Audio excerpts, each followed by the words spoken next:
I'm your host,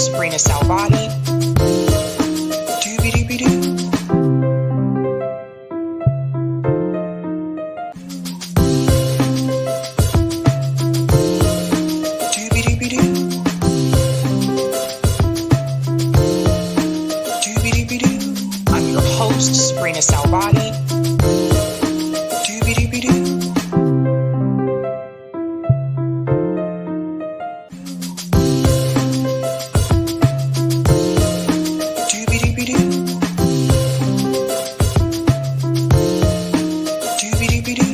I'm your host, sabrinasalvati.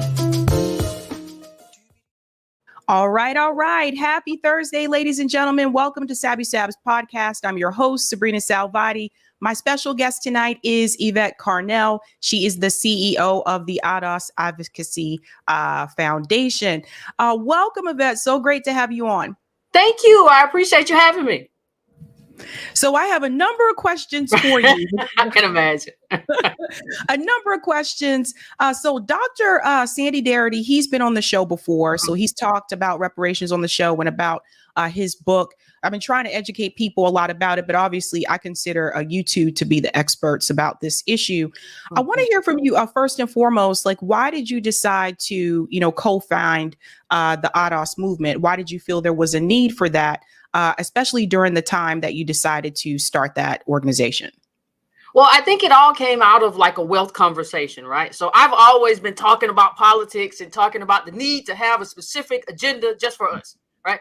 And then I met Antonio Moore, who was able to show like where we were in the wealth conversation. So it wasn't like me talking in abstract, like this is what we need. It was like, you don't have all the data, and I have the data to show like exactly what we need and how far behind we are. So that wealth conversation led people to be like, well, okay, then y'all keep telling us we don't have wealth. What do we do about it? And what we figured out is that you can't make it up through income. So the next thing that has to happen is that you have to have a redistribution of wealth from everything that was plundered, everything that was stolen has to be given back. And that is called reparations. And so we never got that. And you don't make up for it any other way. There's no way to close that racial wealth gap without reparations. And that's just a conclusion that we came to. And that goes back to the myth that some people had about canceling student loan debt. I know that was something that Dr. Darity talked about often. He said, like, you cannot close the racial wealth gap by canceling student loan debt. You also can't do it by issuing baby bonds. So that really woke me up like to this issue and made me realize, okay, something else does need to be done here. But it's been done for other groups. And I want to get your opinion about that, because for people who are not aware, there were reparations that were implemented for Japanese Americans that were part of the internment camps. Obviously, we all know that there have been reparations paid to Holocaust survivors from Germany, but also some instances from the United States.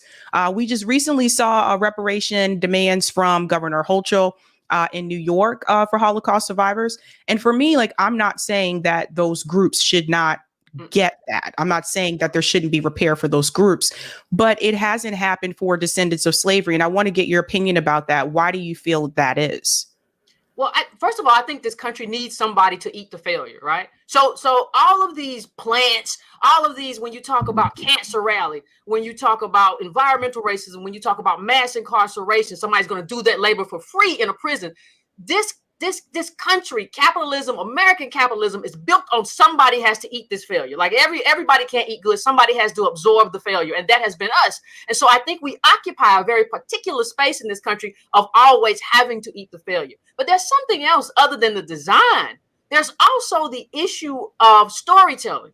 So when we talk about Jewish Americans, when we talk about Japanese Americans, when we talk about Holocaust survivors specifically, not just Jewish Americans, when we talk about that, the story around that is these people are deserving, they have suffered, they deserve to be made whole, that sort of thing. When you talk about reparations for ADOS, there's this story of it's a handout, you all ought to just work, you could do better, you could make it up yourself. So the story around our suffering and what we're owed is very different than the story that's crafted for other groups. And that's where you find this disconnect at.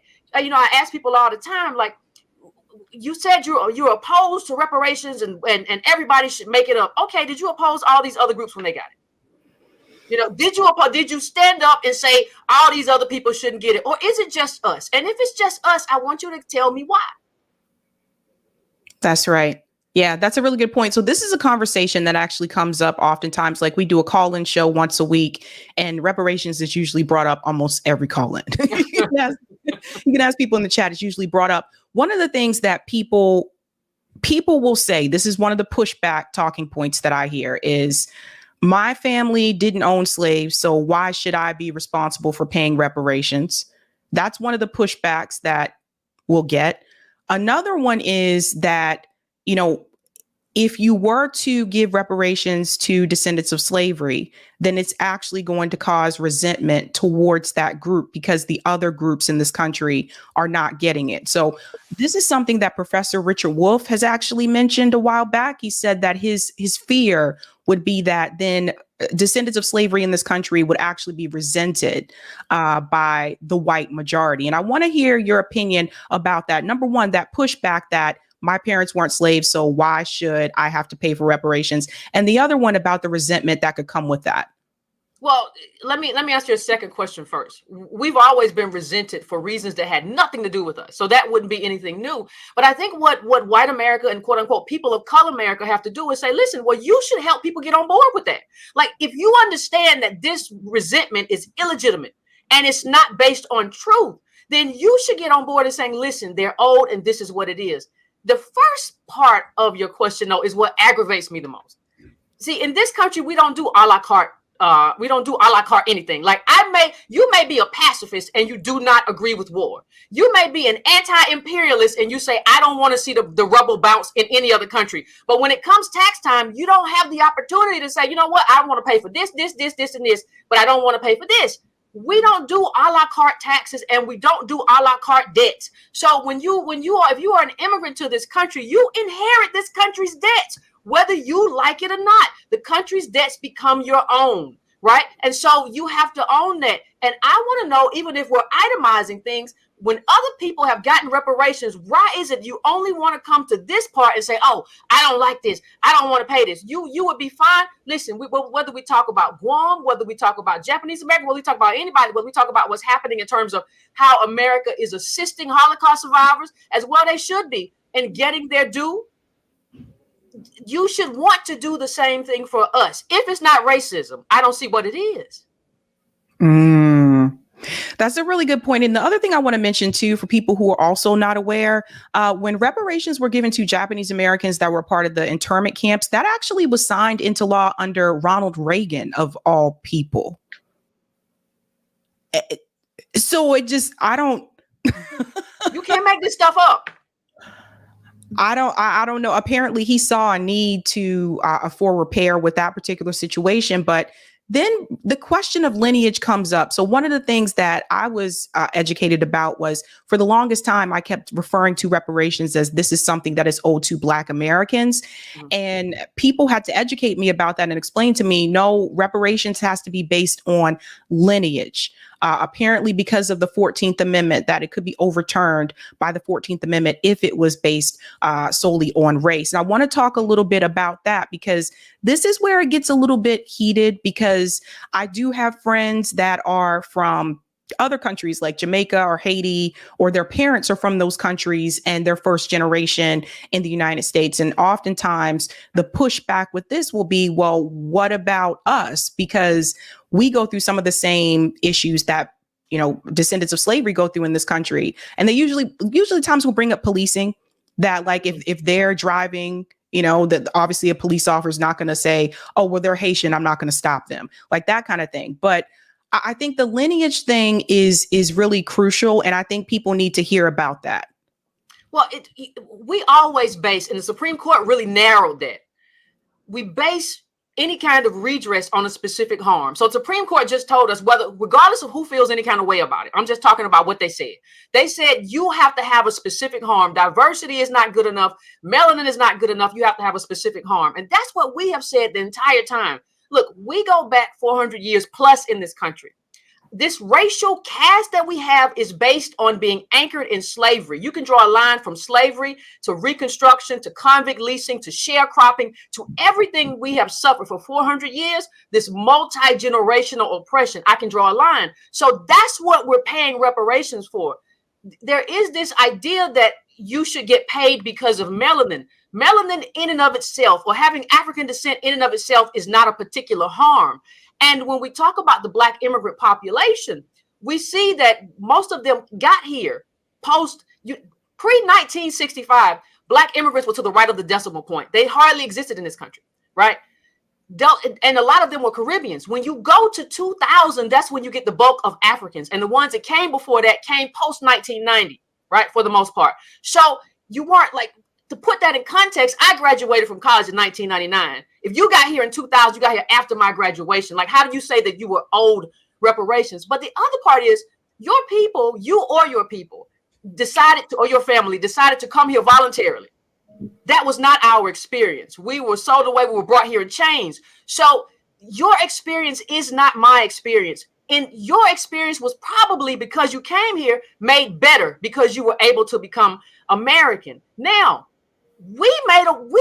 it's because of us that happened. It's the Immigration Act of 1965 that led to this enormous amount of immigrants, not just Black immigrants, coming to this country. So really, we already made a place for you to be here in this country. And we have when we talk about the ADOS Advocacy Foundation, we have a Black agenda that includes Black immigrants. But the justice claim is a sacred claim that is anchored in slavery. So if you don't have a descendant that goes back there, you are not eligible for that. Now, let me say another thing. None of us should base who we are or how we identify ourselves based on what a racist cop thinks. So a racist cop could think that it could treat an Indian American bad. They could treat a Mexican American bad. They could be racist about it to anybody. So how I define myself and how I define my particular harm is not based on how a racist cop may or may not perceive me on any given night. That's not how we do redress anywhere in the world. So I don't even understand how anybody should think that should be how we do redress here. Would you say that, because this is something that I've said before, would you say that Haitians, for example, should ask for reparations from France, even though Haiti paid reparations to France, which is crazy? I would support them asking for that. I would support them advocating for that. I would support the Congolese going to Belgium. I support everybody's specific justice claim. I think a lot of countries have gotten upended, their development upended. They have been plundered by Europeans, various European nations. And I think each of those countries has a right to take their claim to that specific country and say, you owe us. The Haitians absolutely have every right to say you owe us. And France, you need to pay us. That is their justice claim. Now, their justice claim does not include me. I cannot go over there as an ADOS person and say, hey, Haiti, I know y'all just got this money from France. If they got reparations, hey, hand me a little bit of that, because we all African descent, right? No, that's yours. That goes all the way back to Susan Overture and all of that. The same way our claim goes all the way back to slavery, and it's anchored there. Everybody has a specific justice claim. That's the only case we're making. That's a really good point. And I asked this question because I think that there has been a misunderstanding in reference to where you stand and where the organization stands in reference to Black immigrants receiving some type of repair. You're basically saying that their case should be taken to those countries like France or Belgium, et cetera. You're not saying that you don't think they don't deserve any type of repair. Okay. Gotcha. No. They just, like, if we're talking about, let's keep the example on Haitians specifically. They absolutely deserve reparations from France. Like, I will be the first one to buy them a drink and help them and celebrate with them, because you deserve it. You are owed it. They have plundered your country. They have stolen it. You have had to pay stuff back. That's awful. I agree with you. In this country, though, there's a specific lineage going back to slavery. Slaves built the country. Like, there is no other Black immigrant group that built the country. You may have come here. You may have made a contribution. A lot of groups did. That's not just Black immigrants that did that. But we're talking about slavery, and a specific, all of our harms are anchored in slavery. All the way from there to 2024, they're anchored in that. And you have to define the harm group. In order to go through the courts, you have to define which group was harmed. I have all of the data for which group was harmed, for ADOS and how we were harmed. That data does not extend to any other group. You have to measure how much we were harmed. You have to measure our contribution to this country. There is no America without American slaves. That's a really good point. Now, I want to get to this issue, because I think what has happened, like, there's a lot of things that I see from ADOS that I think is absolutely phenomenal. One of the things that I have seen, and I know that you can't control what people post on social media. It is what it is. But there have been some social media posts that people would identify as xenophobic, right? Like, there have been some statements that have been made about Black immigrants, calling them names such as tethers or anchor babies. Like, these are the posts that are on, like, mainly Twitter. You know how Twitter can be, that kind of thing. And then people will see that, and they'll see that that individual person has ADOS, like, in their byline or whatever. And so there has been this claim from others that they feel that ADOS is xenophobic. How do you feel about that? I think, I think the best thing people can do, honestly, is go to adosfoundation.org. If we're xenophobic, like, as a group, as an organization, there's no way we would have an agenda that extends to the entire Black community. Like, that's not, like you say, I can't control Twitter, but I can control our agenda. And that Black agenda and its suite of anti-discrimination that we call for and all that sort of thing, that extends to no matter who your lineage is. It's just reparations. So I cannot control that. But one thing I would actually say, though, too, is people always call out the what they deem to be xenophobic. Nobody usually calls out the anti-ADOS rhetoric, right? I saw somebody, and I pointed this out before, like, oh, you're the top slave, right? Like, when people call us, when we found out that they were calling us Akata, which means wild cat, and they were using that specifically and talking about ADOS. So you have to also understand that there has been some specific kind of anti-ADOS rhetoric. Part of the problem that happens, and I'm not just talking about Black immigrants here, I'm extending it out. You can talk about when the Irish became white or whatever. A lot of people kind of integrate into this anti-ADOS posture because they want to assimilate into whiteness, and assimilating into that kind of whiteness usually means assimilating into some of the ideas of white supremacy, which means that these people just don't work hard enough, they're lazy, whatever. So we see some of that as well. Now, the tether thing goes to another group. I don't really get involved with that. We didn't make it up. We don't use it. But what I'm saying is that these little spats and fights, they don't always start with us. There are people who have decided for a long time that it's their job to define ADOS, that they get to say who we are. If we say, hey, we're American, they get to say, you're African, you're stupid, you don't know, oh, where's your family from? You don't even know where your people come from. Well, my people are here. I can tell you my grandma, my great-grandma, whatever, my people are here. So there are a lot of people online who try to diminish us as well, and that results in all kinds of fights and name calling because it's Twitter. Yeah, that's a really good point. Even for me personally, I've had other groups tell me that I don't have any culture because I'm Black American. There you go. That I have no culture. I don't know my real language. things like this. And I wonder, where does that come from? Why do these things happen? Like, for example, I live right outside of Boston. Boston, similar to, I would say, New York, people kind of have their own communities. So different immigrant groups have their own communities. And what I have noticed, whether it was New York or Boston, for the most part, I think people think that all of us are like a monolith, and that is not the case. There are certain neighborhoods that you can go to in Boston that are Dominican. There are certain neighborhoods that you go to that are Haitian. There are certain neighborhoods you go to that are Caribbean. But I think people, they just see the skin color and they think we're all aligned together, or we're all in community together. And that's not the case. Where do you think that mindset comes from, that when you come to this country, for whatever reason, you're told, these are some of the things that were said to me by friends of mine that immigrated here, is that they were told not to coalesce with Black Americans. Where does that come from, and why does that happen? I think when people come here, they come here to be a part of the winning team, and we're not the winning team.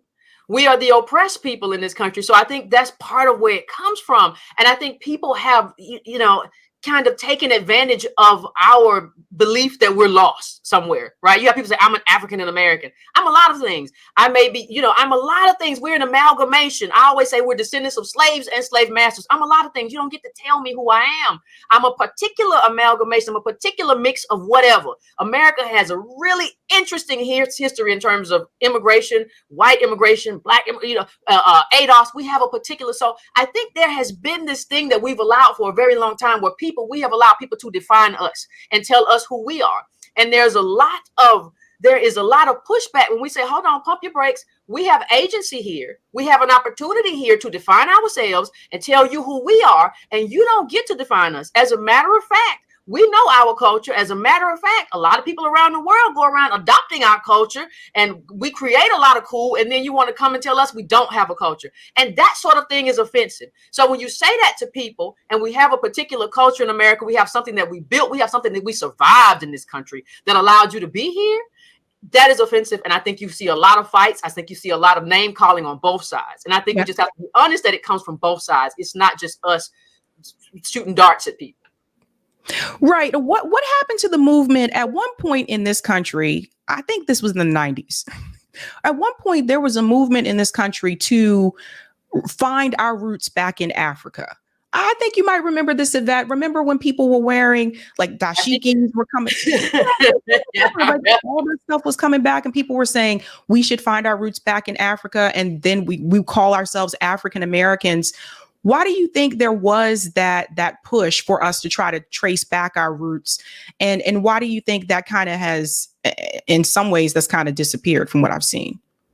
I think part of that is psychological. Honestly, I'm just going to be honest with you. I think America has been so hard for us that we romanticize Africa, and we say, oh, if I was just in Africa, everything would be okay. I would be with my brothers and sisters. And we don't even really understand like a lot of their struggles, a lot of what they go through, that it's not this utopia of all of us just get along. You have a lot of African countries that don't get along with each other, right? So I think it's psychological to a certain extent. We really have a hard time in America, how we're seen in America. And part of the way we have dealt with that is a form of escapism, where we feel like everything would be better if I were in Africa. And here's my dashiki, and I'm African.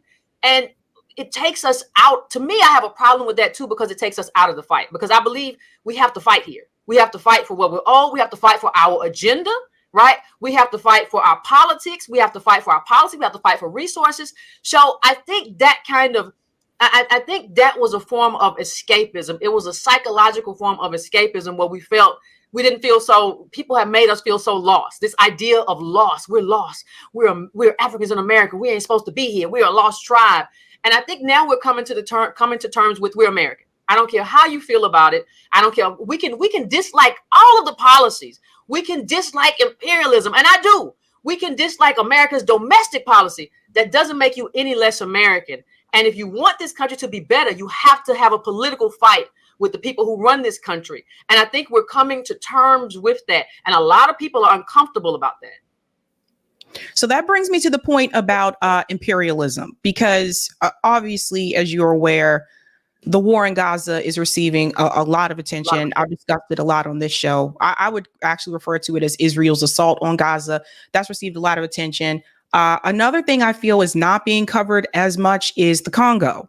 I've covered it a couple times on this show as well, but there's also a genocide taking place in the Congo. We're talking about over 6 million people that have been killed. We're talking about children being exploited for their labor, etc. But I have also been told by some reparations activists that this is not our fight, that we shouldn't focus on what's happening abroad. I disagree with that because I do feel that there is a strong connection between foreign policy and domestic policy. I'm watching our government give Ukraine billions of dollars, giving Israel $3.8 billion every year. And I'm just telling people, like, your reparations is going to Ukraine. Reparations is going to Israel. But when we ask for anything, actually any group in this country, when you're asking for something, if you ask for healthcare, you can't get it, but all the money is going out the door. How do you feel about that, about the fight that's happening in Gaza, and specifically also the genocide that's taking place in the Congo too? And where is our place in that fight?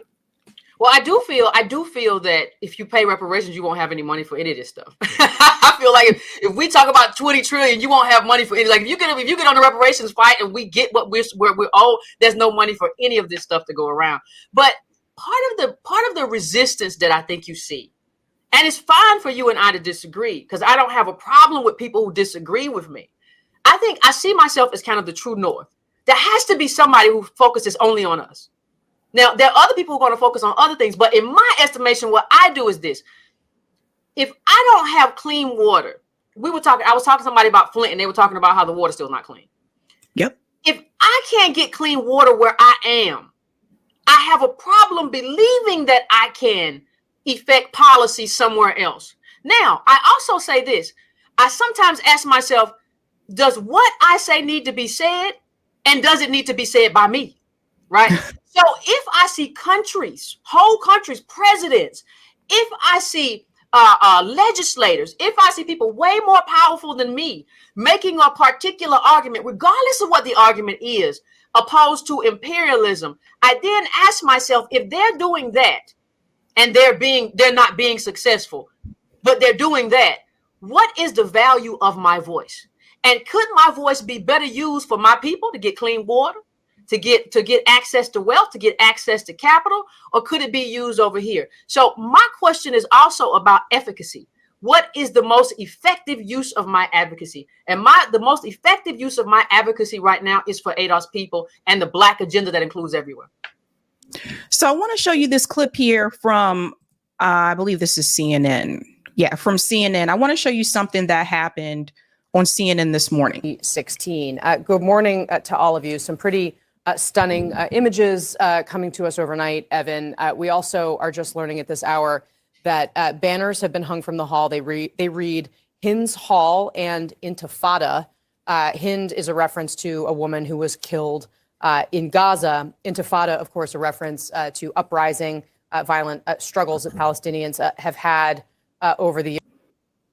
So I'm going to stop it there, because the reason why I wanted you to see this and everyone else to see this as well. Mm-hmm. First of all, the individual that was killed was not a woman. This was a 6-year-old little girl, a 6-year-old Palestinian girl. And when I saw this, it reminded me of the way that the media actually framed and, referred to Black boys that have been victims of police brutality in the United States. And they referred to them as a man. That's what it reminds me of. And I want people to understand, like, that is done. That's on purpose. This is intentional, because if the media tells you that it's an adult, you are less likely to have as much sympathy for that person than you are if it is a child. Mm-hmm. So what I see the media doing some of the same things that they've done about particularly Black boys that refer to as or treat as Black men in this country. Some of the same things that they've said about Black people in this country, they're doing the same thing when it comes to the Palestinian people. And in particular, you've seen this across the board, whether it's Fox News, CNN, or MSNBC. And so that's where I try to make like those comparisons, like, look, whoa, they're kind of talking about them the same way they talk about us. Well, the media has eviscerated us, and I'm not trying to be prickly, but nobody came to our aid. You know, in the media, we had a whole Harvard smear where they talked about us and COVID. It didn't make any sense. They had to retract it. But I've been on the worst end of that too, and I know what they do. We saw it with Tamir Rice. We see it with a lot of that.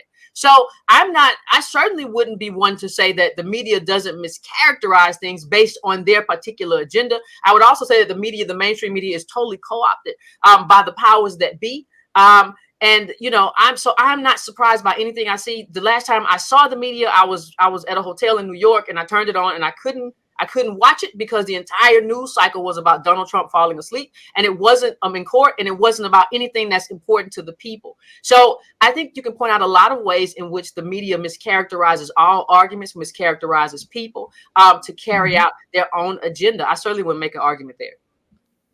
So I guess one of the questions I have, like the movement that's happening across the world, but the movement that's happening in the United States for Gaza. We have voters who have said they are uncommitted for Joe Biden. And to me, I'm not voting for the Democratic Party or the Republican Party. So it's just, for me, I'm just like, whatever. But we have voters that were Democrat voters that are now saying that they are uncommitted as long as this atrocity continues. I think this is going into the general election. At first, it was just for the primaries, but it seems like it's going to carry into the general election. And I guess the question I have is, and I think you and I spoke a little bit about this privately, but why can't there be a movement from descendants of slavery in this country right now at this time to make those same type of demands to the Democratic Party? We actually made those demands previously. We actually made those demands prior to the Palestinian push. We had a down ballot strategy. We said, don't vote the top of the ticket. They have to know that neither of these choices are good for us. We had a whole down ballot push, and I announced it at the 2019 conference. What happened was people like Joy Reid and a bunch of blue check Twitter that used to be blue check Twitter came out, and they said these people are engaging in voter suppression, right? And I said, no, this is voter expression. We are saying that we don't want Joe Biden, Jim Crow Joe, and we don't want Donald Trump. We don't want either of these people. They're not speaking to our needs. They're not speaking to our agenda. We invited everybody to our conference, right? So you don't show up. You don't want to talk to us. You don't want to respond to our needs and our agenda. We don't want either one of them. And when we said we're going to vote down ballot, we're not going to vote for these people, everybody said we're engaging in voter suppression. And the media campaign led by MSNBC and Joy Reid and those people led a campaign to say that we were suppressing the Black vote.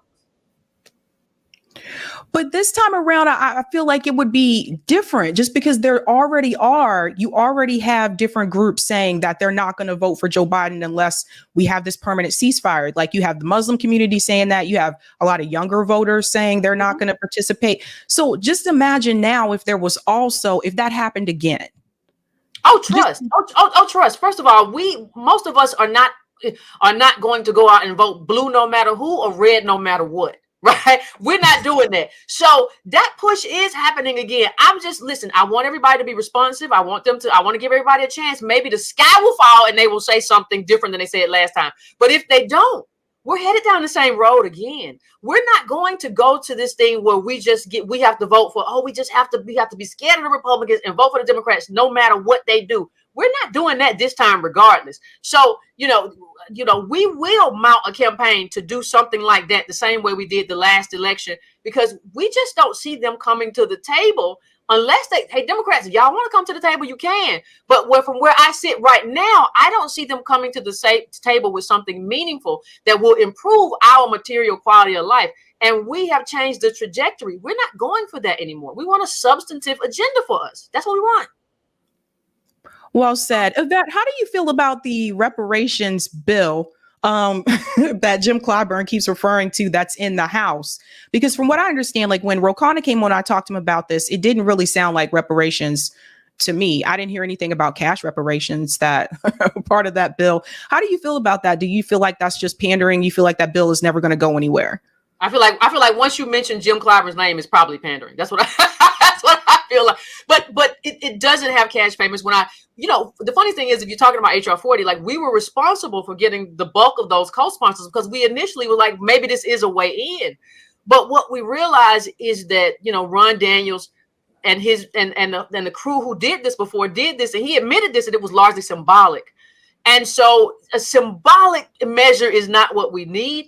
I'm not supportive of that. I think we're going to have to do our own thing on that. That's not going to go anywhere, right? And part of what we have to do is create this push within our own community and the wider white community. We have to help people understand why this has to happen. And it's not just about, you know, white people try, oh, you got to get to help us.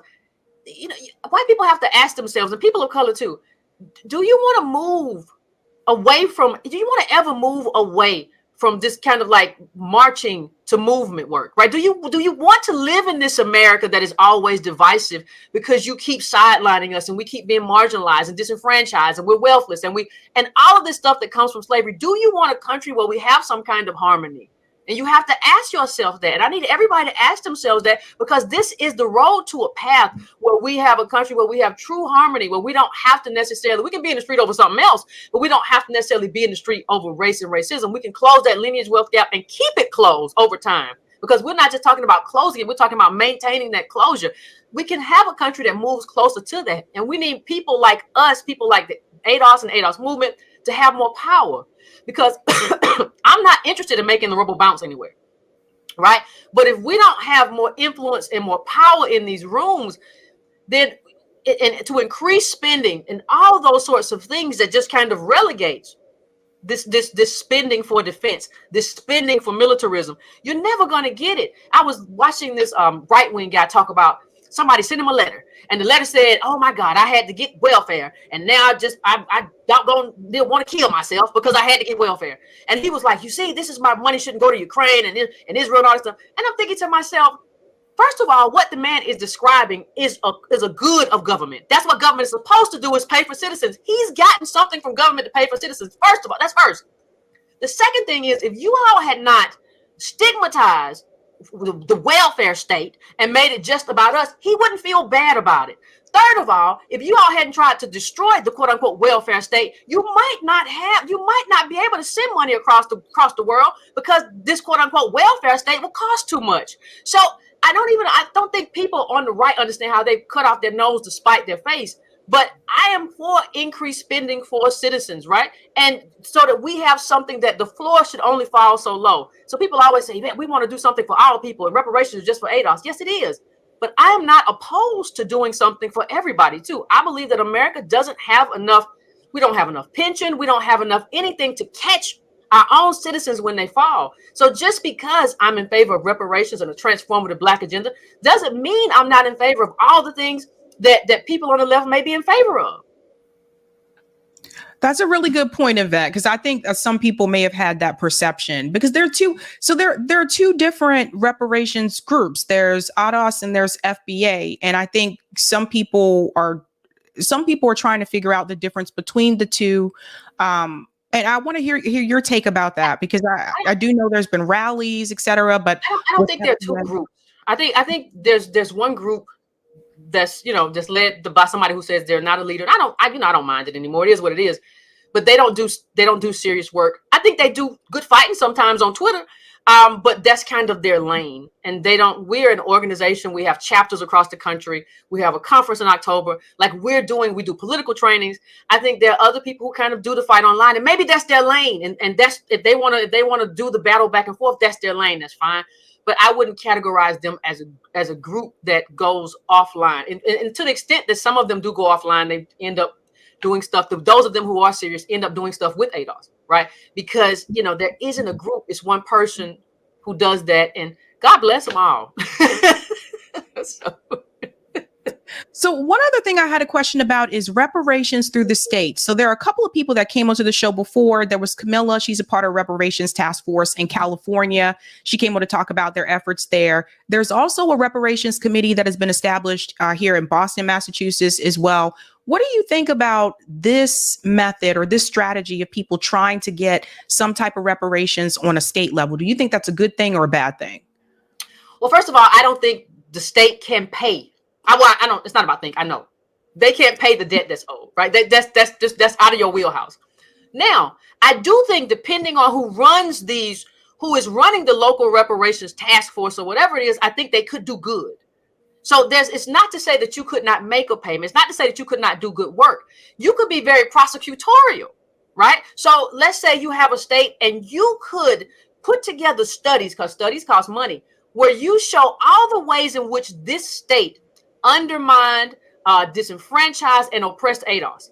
That is something that we can use as leverage to take to the government. So we can do state by state by state. All of y'all pay these $150,000, $200,000, whatever you got to pay for studies, whatever you got to pay for these academics, and let's get all of this stuff together and take it and use it as leverage against the federal government. So I think there are a lot of things a lot of creative ways that local reparations can be helpful, but it really depends on who the leadership is in that particular state.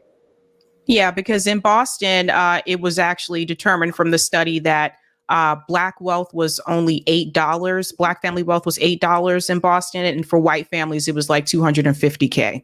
And we have a chapter in Boston. I mean, we have ADOS Mass, and they have been involved in those, in those conversations. So I do think there's something to be done. I do think there's a way to move forward, but we have to be very careful that we don't have a few states do this, and then a president comes and says, "Hey, we've already done reparations."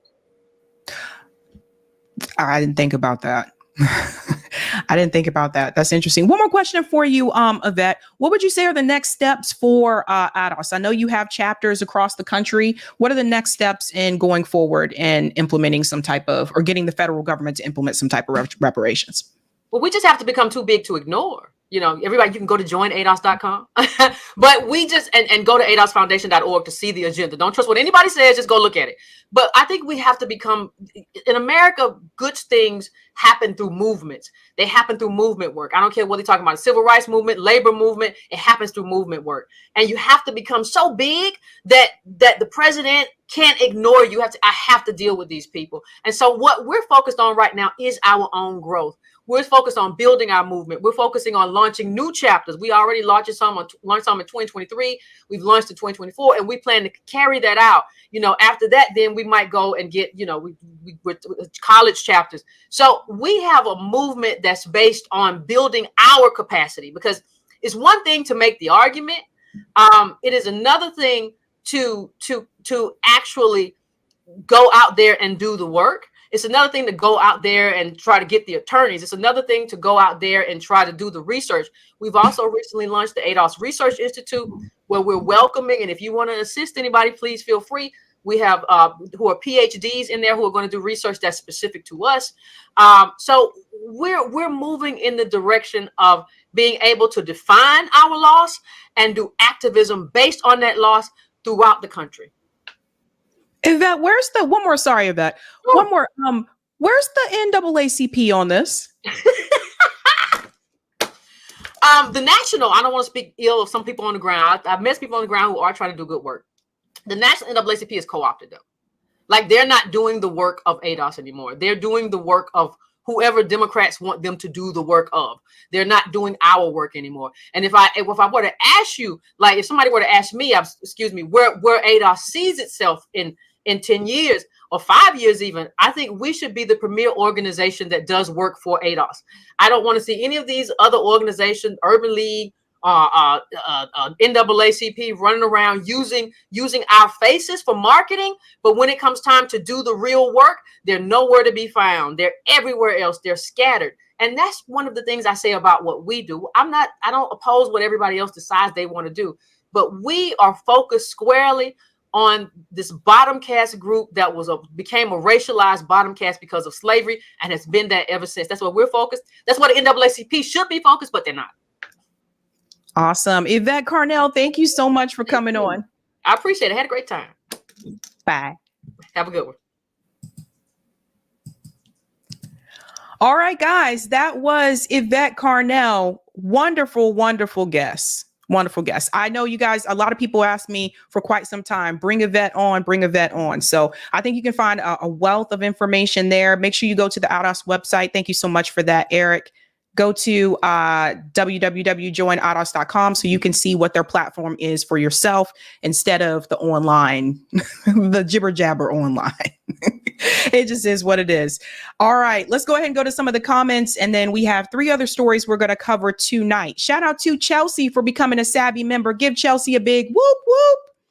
Shout out to Sean. Thank you for all you do. Sabby, you are welcome. Sean has been a member for 3 months. What's up, Sean? Falsification says, I know. Listen, I wasn't going to say anything.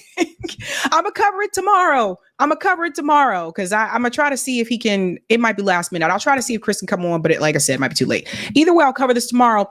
Chris Hedges just got yanked from the Real News Network due to his coverage of Biden.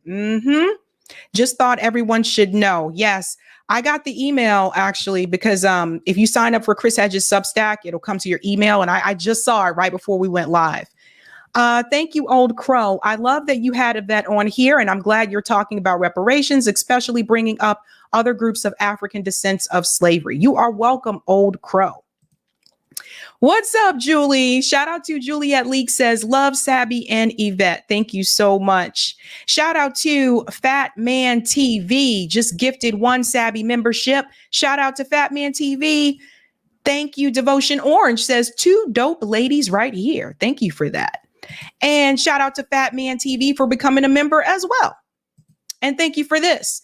Thanks so much, Sabby, for exposing your audience to the brilliance of Sister Yvette Carnell. Be one or be none. Thank you, Derek. Absolutely crazy. We have supported every other group. When ADOS needs support, we get crickets and pushbacks. Good point.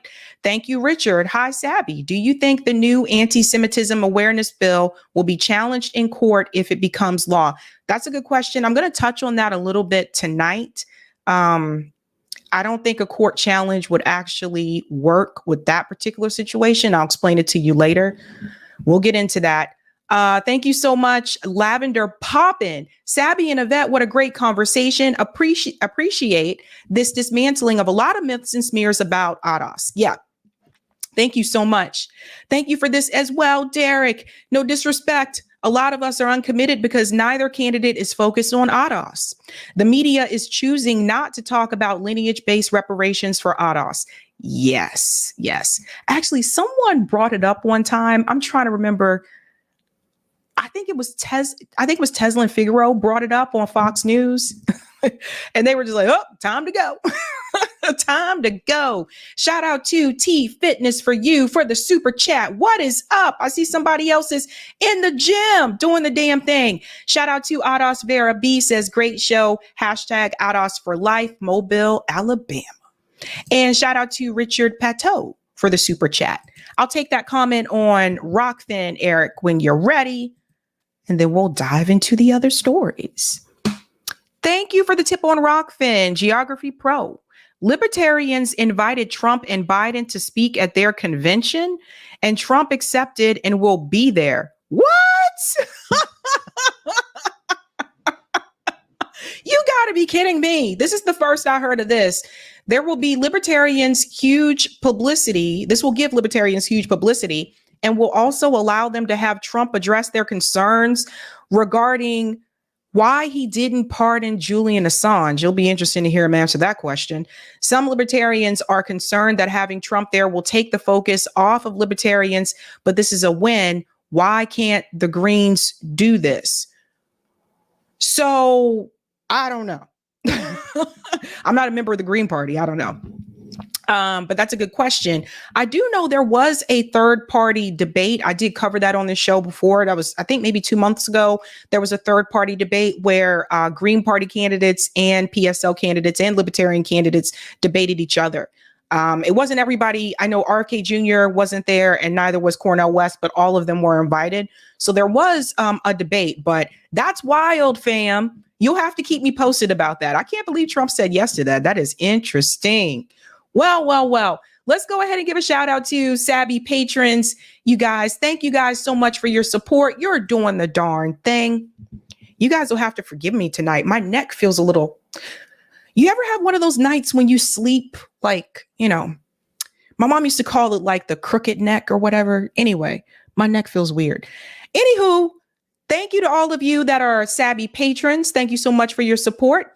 If you're interested in being a Sabby patron, I have 5 categories: Ultimate, Sabinators, Sabsters.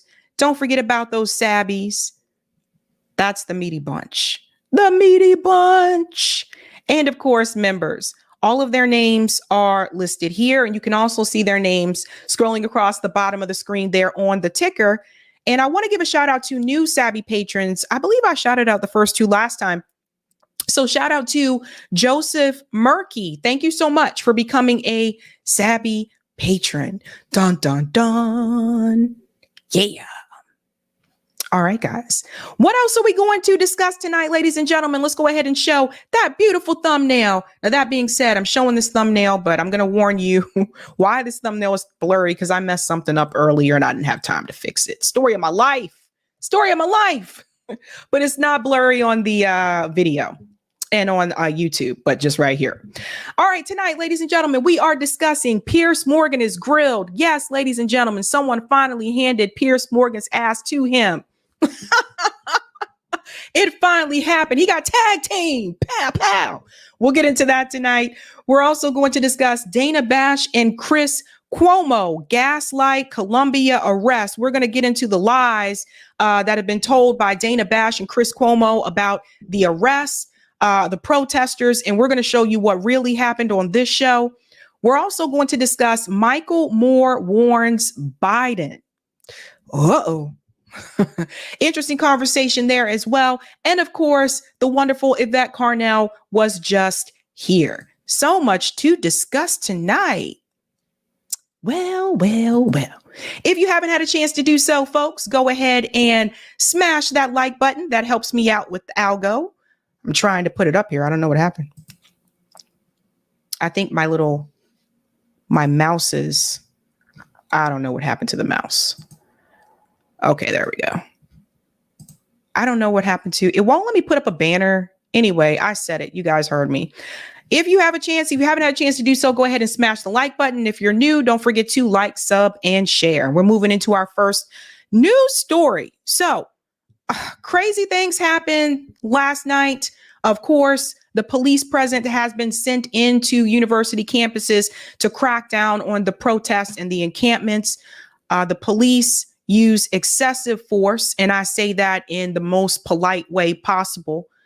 And what's even more, crazy about all this is that mainstream media has been addressing this in such a way to obviously put the fault solely on the protesters and not really addressing the way that the police escalated the situation, a rather peaceful situation at most of these campuses. And they chose to focus on the things that I think were honestly disingenuous. We're going to get started with Dana Bash.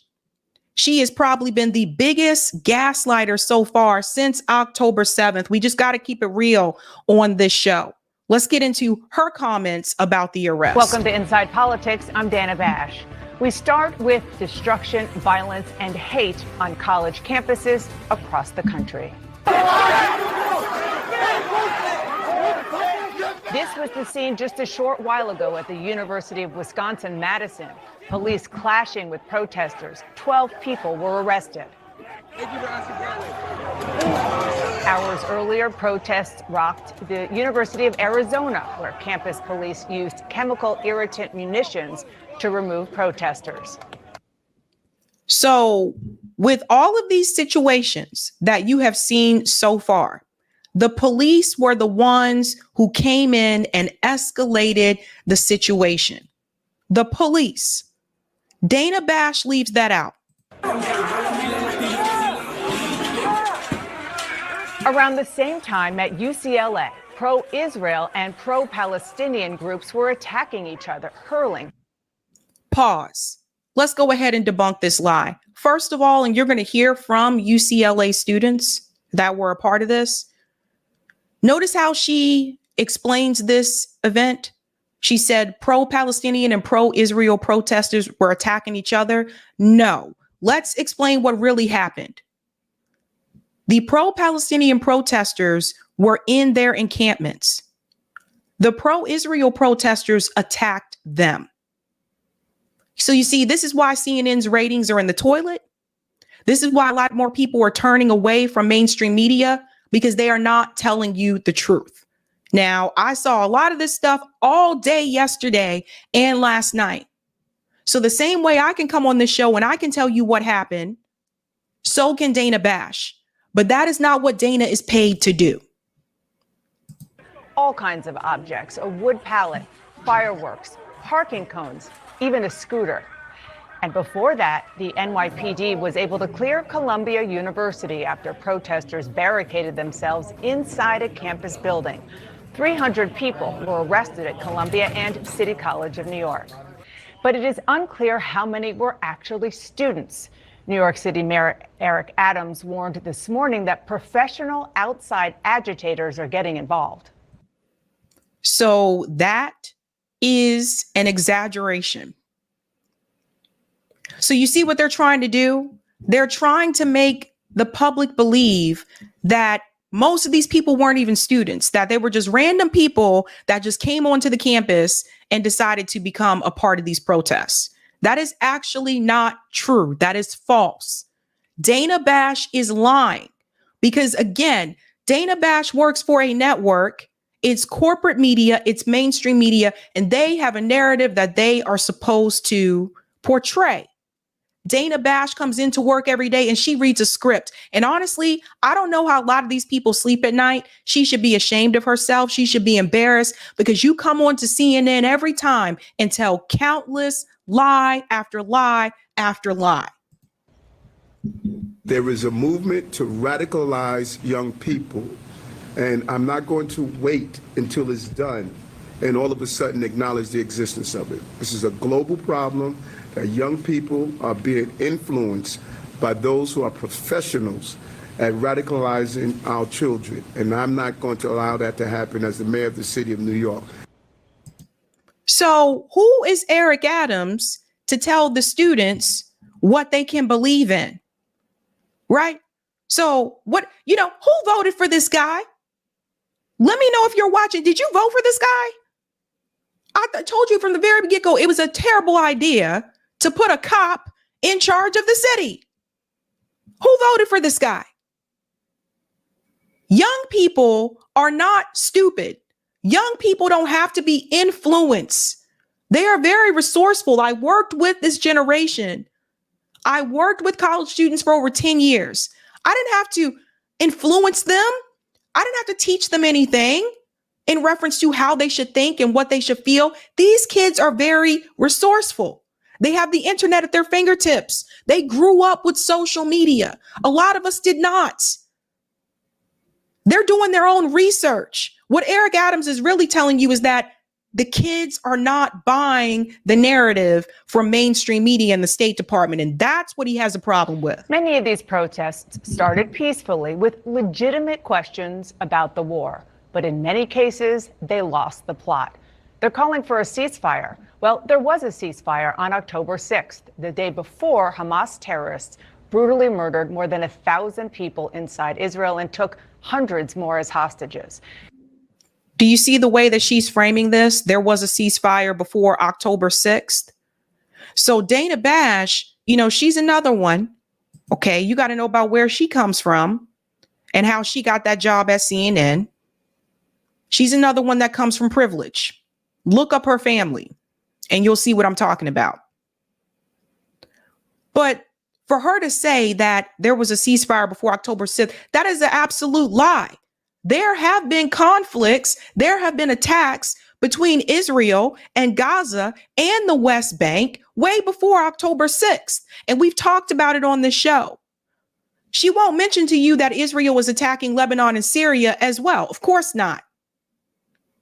She has come on to CNN since October 7th. She has come on to CNN and she has told lie after lie after lie about October 7th, about the state of Israel. She sat up there right in front of Pramila Jayapal's face and basically told her that it wasn't as important that over 30,000 people have died in Gaza, that it wasn't as important that all those kids died, that it was more important that the Israelis died on October 7th. And if people can't see through what Dana Bash has been doing, I feel sorry for them. She should be ashamed of herself. Honestly, this is journalistic malfeasance. She should not be a part of this. She has been telling one side of this story, and a lot of the things that she has said have been lies. And she has repeated lies over and over and over to push her narrative. This hour, I'll speak to an American-Israeli family whose son is still held captive by Hamas since that horrifying day that brought us to this moment. You don't hear the pro-Palestinian protesters talking about that. We will. You don't hear Dana Bash talk to the Palestinians. So when Max Blumenthal told you that there are a number of people that work for CNN, you know, some of them like Wolf Blitzer, for example, worked with, you know, AIPAC. Some of them worked with ADL. Like all these people, all this stuff is connected. But it's not just Dana Bash. Because you have Nutso, Chris Cuomo over here, and I want you to hear what he said about the protesters. And I want to show you something about him, right? Listen to this. Everyone seems to see what they want to in these college protests. Too many are using them to advance their own agendas. But this is too important to play games. It is a time to say what you are about, what you think about what is happening, why it's happening, and what you believe must be done now. Look, tonight, here, you're going to hear people play to advantage with these protests, but they will be tested. This is not some fake impeachment effort. This is not some political prosecution. Kids are being radicalized in a way that poses a true national security threat. Pause. Do you know another time when mainstream media made that statement about younger people being radicalized besides the Bernie Sanders campaigns? I'm talking about way before then. The civil rights movement. Now, Chris Cuomo left CNN, but CNN didn't leave him. He's a part of News Nation. News Nation is still corporate. It's a part of Nexstar. Nexstar owns News Nation and The Hill Rising. But Rising is a different format than News Nation. News Nation is supposed to be middle of the road, right? People have a right to be radicalized if they want to. People have a right to believe in what they want to believe, whether you agree with it or not. That is part of the problem. But Chris Cuomo is criticizing these protests and saying these students are radicalized. Well, if you look back in history, you look at some of the video footage, people said the same thing about the civil rights protesters, that they were being radicalized. The kids that were going to Elvis's concerts were radicalized. If you were dancing to the Beatles, you were radicalized. If you're traveling to other countries that the US government finds to be offensive or problematic, you're being radicalized. But what does that really mean within itself, people? These are the questions we need to ask. These people want you to be a part of the status quo. They don't want you to be too far to the left. They don't want you to be too far to the right. Anything outside of that center, that status quo, they find problematic. Now, I'm sitting up here asking these questions because what would Chris Cuomo have said during the civil rights movement if he was a newscaster? What would he have said? Oh, we're supposed to think that he has the right, he would have the right thing to say. We have to look at what he is saying now. These kids, most of those protests were peaceful. How is that radicalized? Let him continue. He goes on. This isn't my opinion. This was the warning given months ago by the head of the FBI, and he was right. Oh, so the FBI, folks.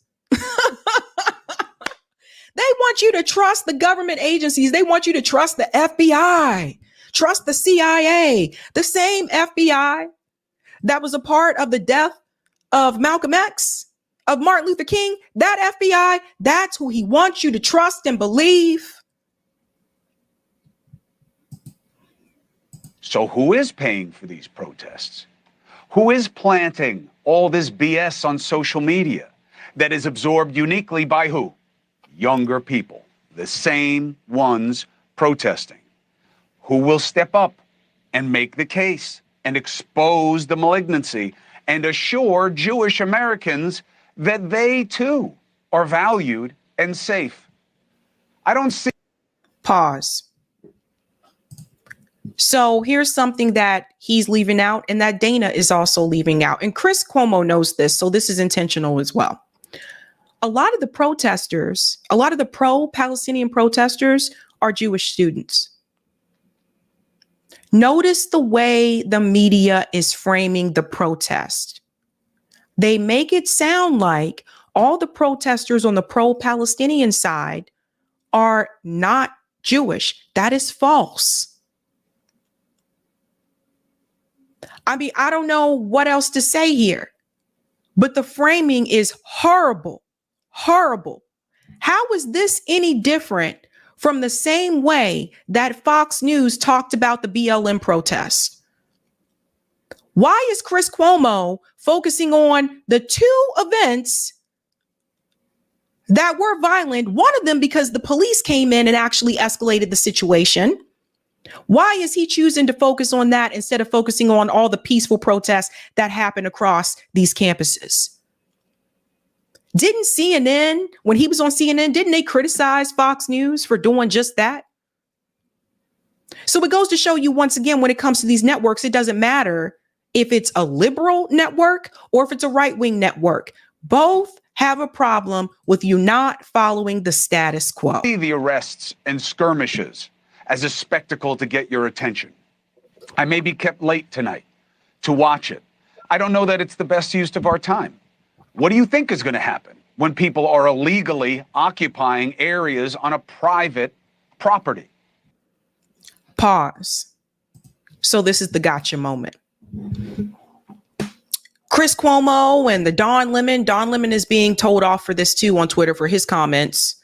People who saying they're not protesting peacefully, which has been a lie. People like Chris Cuomo and Don Lemon saying that they don't have the right to occupy property. Okay. In that instance, Chris Cuomo would have had a problem with the strategies and the methods that were used during the civil rights movement.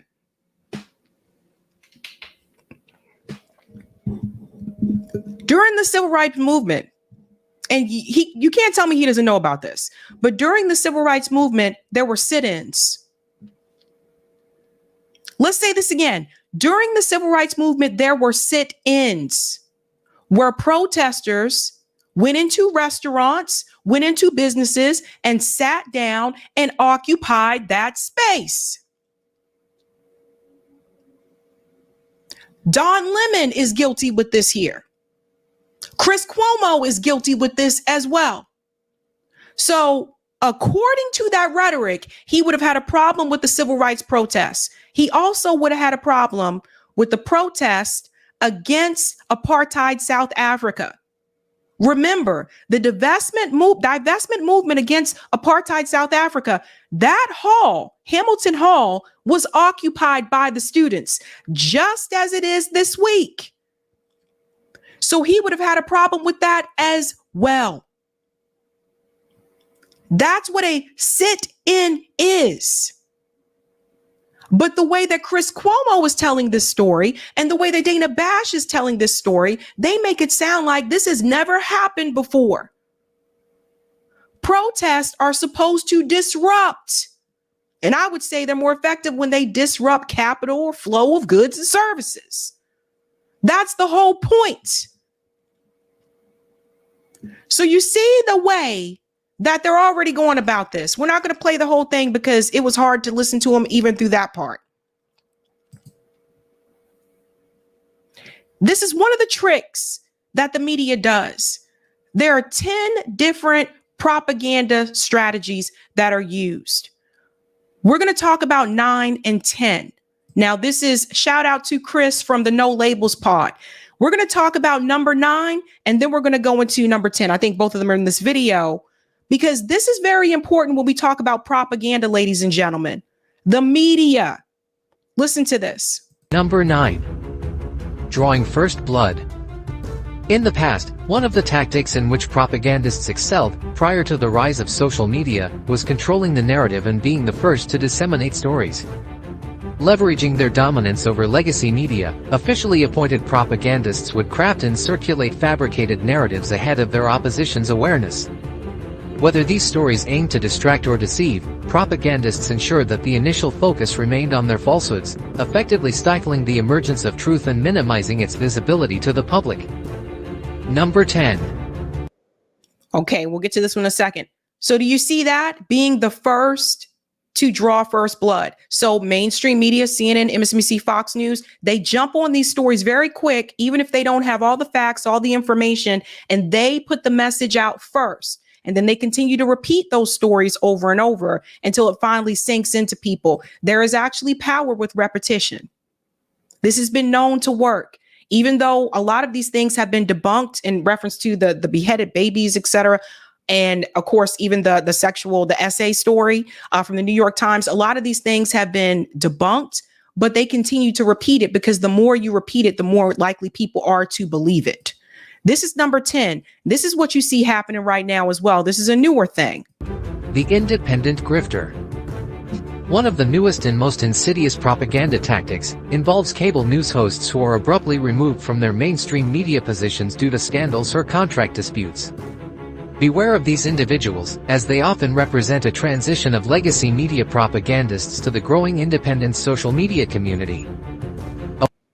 That's right.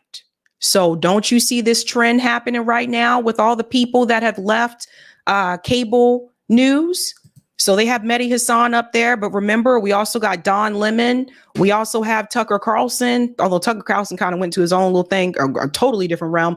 You got Tucker Carlson. Some people say Mark Lamont Hill, but I would say Mark Lamont Hill was actually, he was still like pretty much based with those views when he was on cable news. So like, for example, he was Green Party voter when he worked for CNN. He was always, correct on Israel and Gaza, even when he worked for CNN. That's why they removed him. So he already was doing those things when he was a part of mainstream media. He might be the exception. The people you need to pay close attention to, though, the Mehdi Hassan, the Don Lemon, even the Tucker Carlson, you got to be careful. Because if you notice, I told you, Don Lemon left CNN, but CNN didn't leave him. So they may be based on one or two issues, but at the end of the day, you'll notice this can be sort of a grift in the sense that they have convinced you into believing that they are full-fledged independent. And so now they can talk about whatever they want. And now that they draw you in with that, then they continue to repeat the same talking points as mainstream media. Don't you see Don Lemon doing that? Mehdi Hassan does it. Mehdi Hassan's pretty good on Gaza. But other than that, he'll still tell you to vote for Joe Biden. He's not going to tell you withhold your vote and not support the guy who's complicit with the genocide. So is Don Lemon. All these people are going to do these things. I'll let it finish here. Aware that the era of traditional media is waning, media execs are gradually shifting their focus to social media platforms, forming alliances with tech companies to dominate the independent media space. However, this transition is far from straightforward. One common practice entails crafting a narrative around the cable news host's supposed awakening after experiencing scandal or disagreement, leading them to migrate to a seemingly more independent social media platform. Additionally, propagandists and their organizations orchestrate the emergence of these manufactured content creators. Conclusion. And then we can come back to that tomorrow. I'm going to save that one for tomorrow because that other piece is really important. So you even have Eric Adams. It's not just the media. So we started with the media, and now you have the mayor. Now you have him complicit in lying as well. So listen to what Eric Adams said. And another significant part of the video was at the end. That's our flag, folks. Don't take over our buildings and put another flag up. That may be fine to other people, but it's not to me. My uncle died defending this country. And these men and women put their lives on the line. And it's despicable that schools will allow another country flag to fly in our country. So he thinks it's despicable that students were putting up a Palestinian flag. He doesn't want any other flag to fly in this country except the American flag. However, apparently there seems to be an exception for the Israel flag, because here is Eric Adams right here. You see, he has no problem flying a different flag. We got to call out the hypocrisy, folks. We got to call out the hypocrisy. You see what I mean? See what's happening here? No problem flying another flag. They're all being exposed. And here he is again. So he was caught in a lie. And I want to bring this up as well. He's also lying about the protesters. Eric Adams is asked live on MSNBC about how many non-students were arrested at Columbia. So remember, he started this rumor and he's caught on national television lying. By all of this, but we've heard from your team that there are these nameless leaders who were involved. Can you tell us who they were, or at least how many of them there are? Well, first, I always suspected that something was happening, and I'm happy that the confirmation of my suspicion turned out to be accurate when our intelligence division briefed me on two particular individuals. One of them, husband, was arrested for terrorism as well. Some of the paraphernalia and pamphlets that we saw, individuals we saw who were not CUNY students, were there training individuals. We saw the escalation of the tactics that were being used. And so it has been reported on some of the individuals that just stated. I choose not to give notoriety to people who participate in activities like that, but it has been online. The police department has reported, and I'm sure if you reach out to the intelligence division, they'll give you based on the information we want to release. And this is extremely active, continue to evolve, and we want to continue to do the thorough investigations that we have been doing. So, two people. He knows of two people that were not students, but he made this generalized statement of these outside groups. Two people. Even former CNN commentator Brian Stelter, even he called it out. I've covered lots of this sort of stuff around the world, and I've never seen this many police moving into one area. Yes, it was overkill and it was ridiculous. You don't see police moving in like that to take down people who are murderers. They didn't even show up. Dylan Roof walked into AME Church and killed 9 Black people. Did you see the police show up like this and forced to arrest Dylan Roof? Did they drag Dylan Roof across the ground like they did some of these students? There was a student at UCLA who was hit in the head with a rubber bullet that the police shot at them. Meanwhile, Dylan Roof is taken to get food. Make this make sense, people. And it's interesting coming from Brian Stelter, because I'm sorry, Brian, when some of us were calling out the excessive force from the police department, it was people like Brian and his network that made excuses for the police. So I don't even want to hear it. Don't come to me today. There were, aggression. There was things that were said. At these protests. But like I said, most of the protests were peaceful, and they're focusing on the few that had these incidents. But they won't show you this. They won't show you. Notice how the media is painting the narrative that, it was the pro-Palestinian protesters that were violent. That actually is not true. They won't show you this, though. That's right. Put me on camera. I work for myself.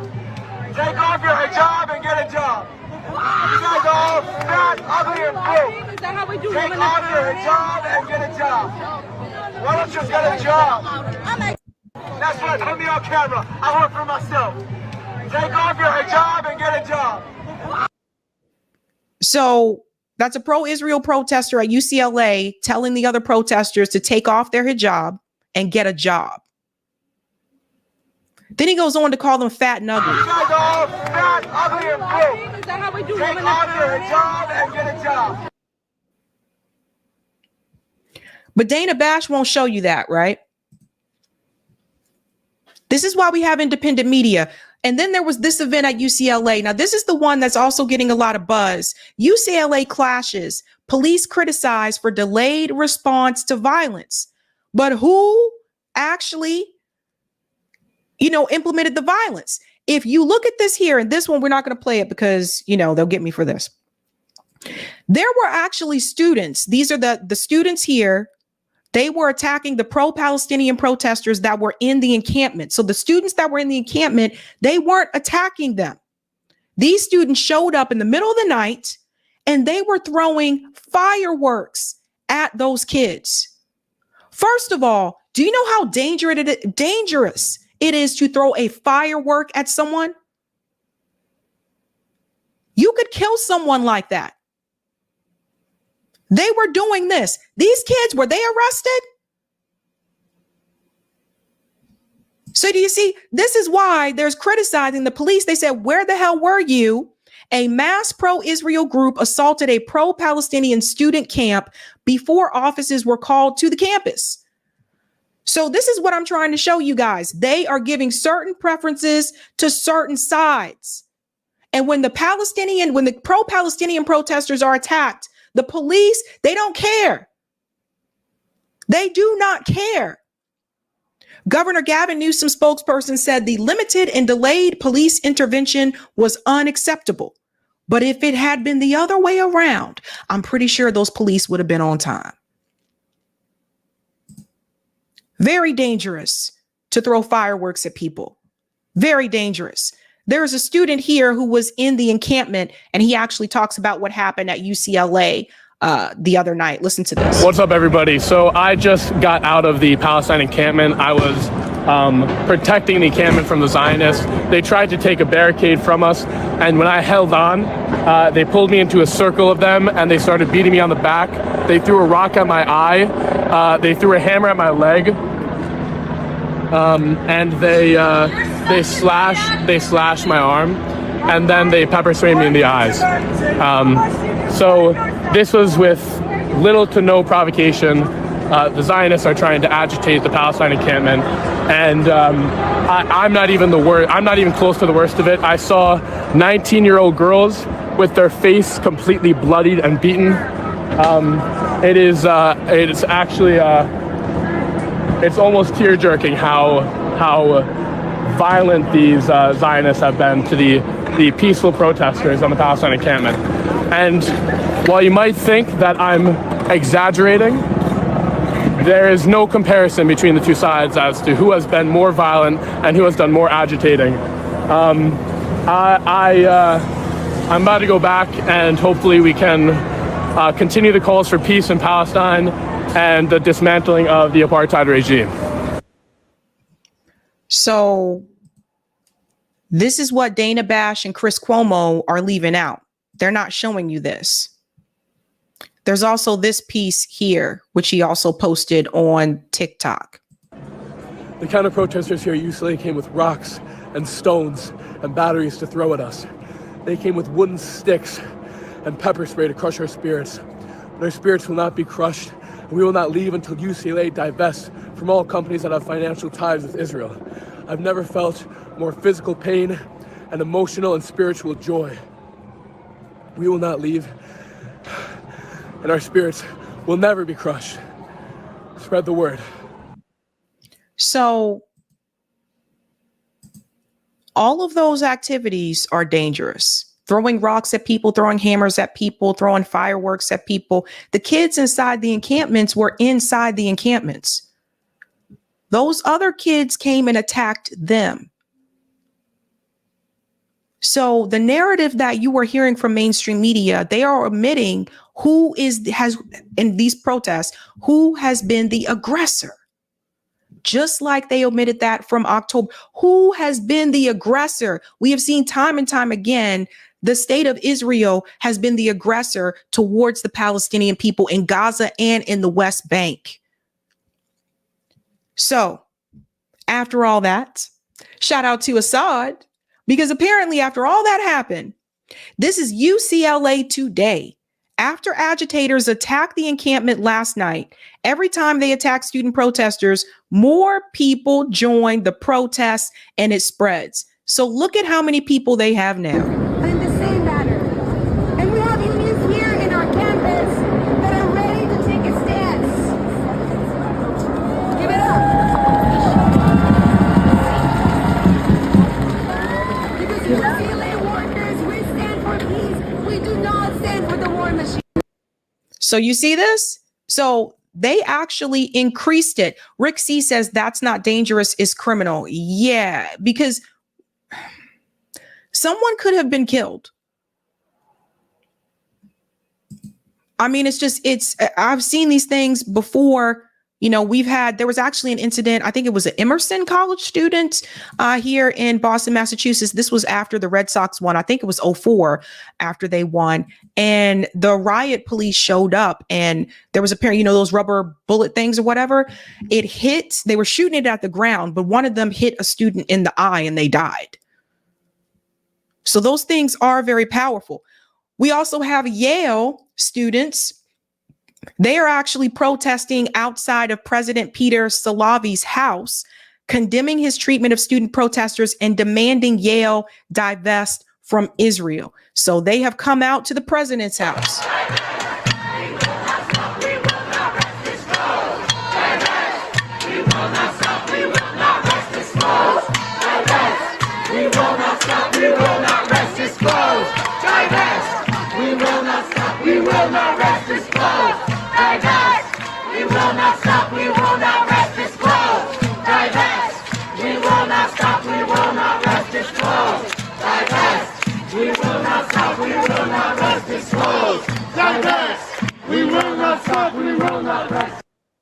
So I guess the president of Yale got a wake-up call.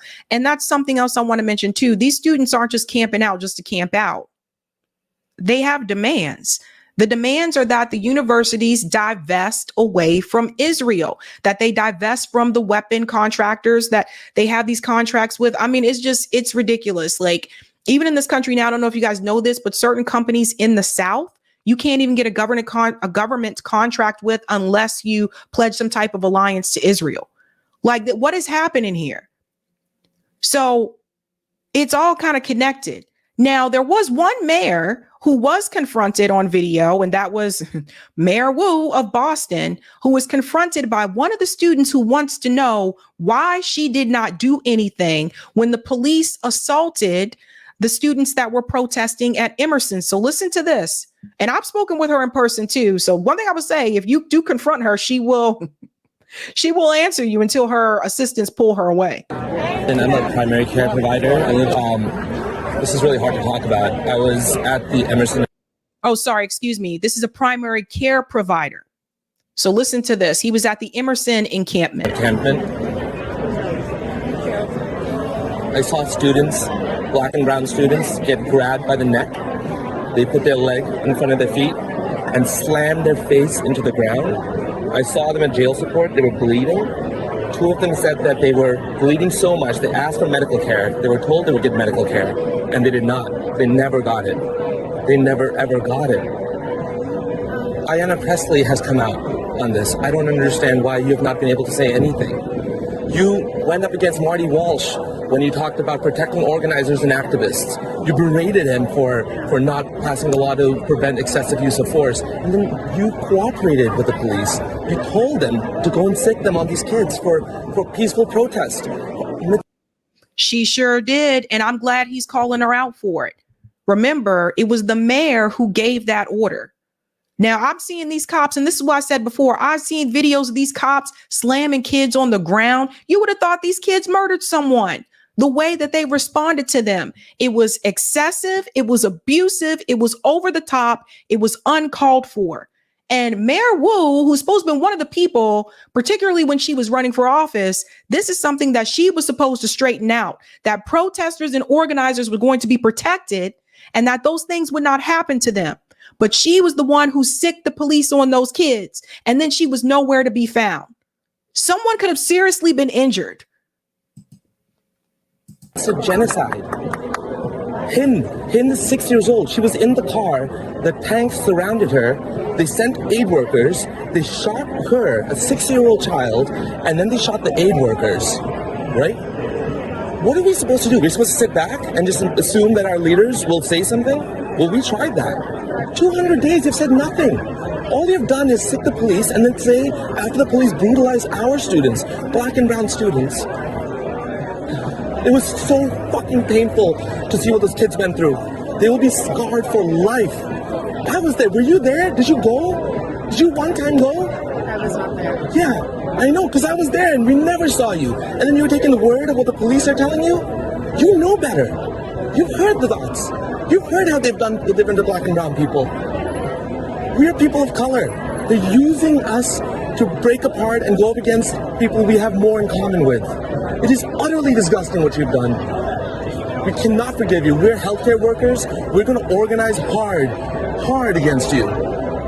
She is mayor now, so the whole people of color thing, you know, she really pushed that when she was running for office, but now it doesn't matter to her because she already got the position. Once she's done with this position, I don't think she's going to run for re-election. Once she's done with this position, remember, she's a Harvard graduate. She'll probably get some cushy job somewhere working for some freaking, I don't know, consultant or something like that, and she'll write a book. Why didn't you show up?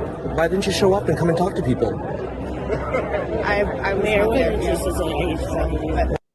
Oh, now she gotta go. She gotta go. They gotta move her along. Thank you so much for confronting her. Let's go to part 2, Eric, for the VNC. Thank you so much for confronting her. And now we're going to get to something else that happened last night that connects all this as well. Or do we have Tom Cotton first? We got Tom Cotton first. I forgot about him. I know this is a long story, but you got Tom Cotton out here actually calling the protesters little Gazas, like he's smearing these kids. Look at this. We're here to discuss the little Gazas that have risen up on campuses across America and the liberal college administrators and politicians who refuse to restore law and order and to protect other students. These little Gazas are disgusting cesspools of anti-Semitic hate, full of pro-Hamas sympathizers, fanatics, and freaks. The terrorist sympathizers in these little Gazas aren't peacefully protesting Israel's conduct of the war. They're violently and illegally demanding death for Israel, just like their ideological twins, the Ayatollahs in Iran. So you guys saw who was actually being physically violent, right? But he's calling the rhetoric violence, but he's not calling out what the pro-Israel protesters have done to those kids. Want to see why? Because Tom Cotton is another puppet. Tom Cotton receives over $237,000 from the pro-Israel lobby. These people, that's what I'm trying to tell you, they don't care about these people. He don't care about those kids. He don't care about that. Tom is doing what he is paid to do. And you can find this with all of them. Every single one of them that's speaking in such a way. Called them disgusting. And then here's Joe Biden. We'll finish it up with this part here because he actually did speak out about it. So let me be clear. Peaceful protest in America. Violent protest is not protected. Peaceful protest is. It's against the law when violence occurs. Destroying property is not a peaceful protest. It's against the law. Vandalism, trespassing, breaking windows, shutting down campuses, forcing the cancellation of classes and graduations. None of this is a peaceful protest. Threatening people, intimidating people, instilling fear in people is not a peaceful protest. It's against the law.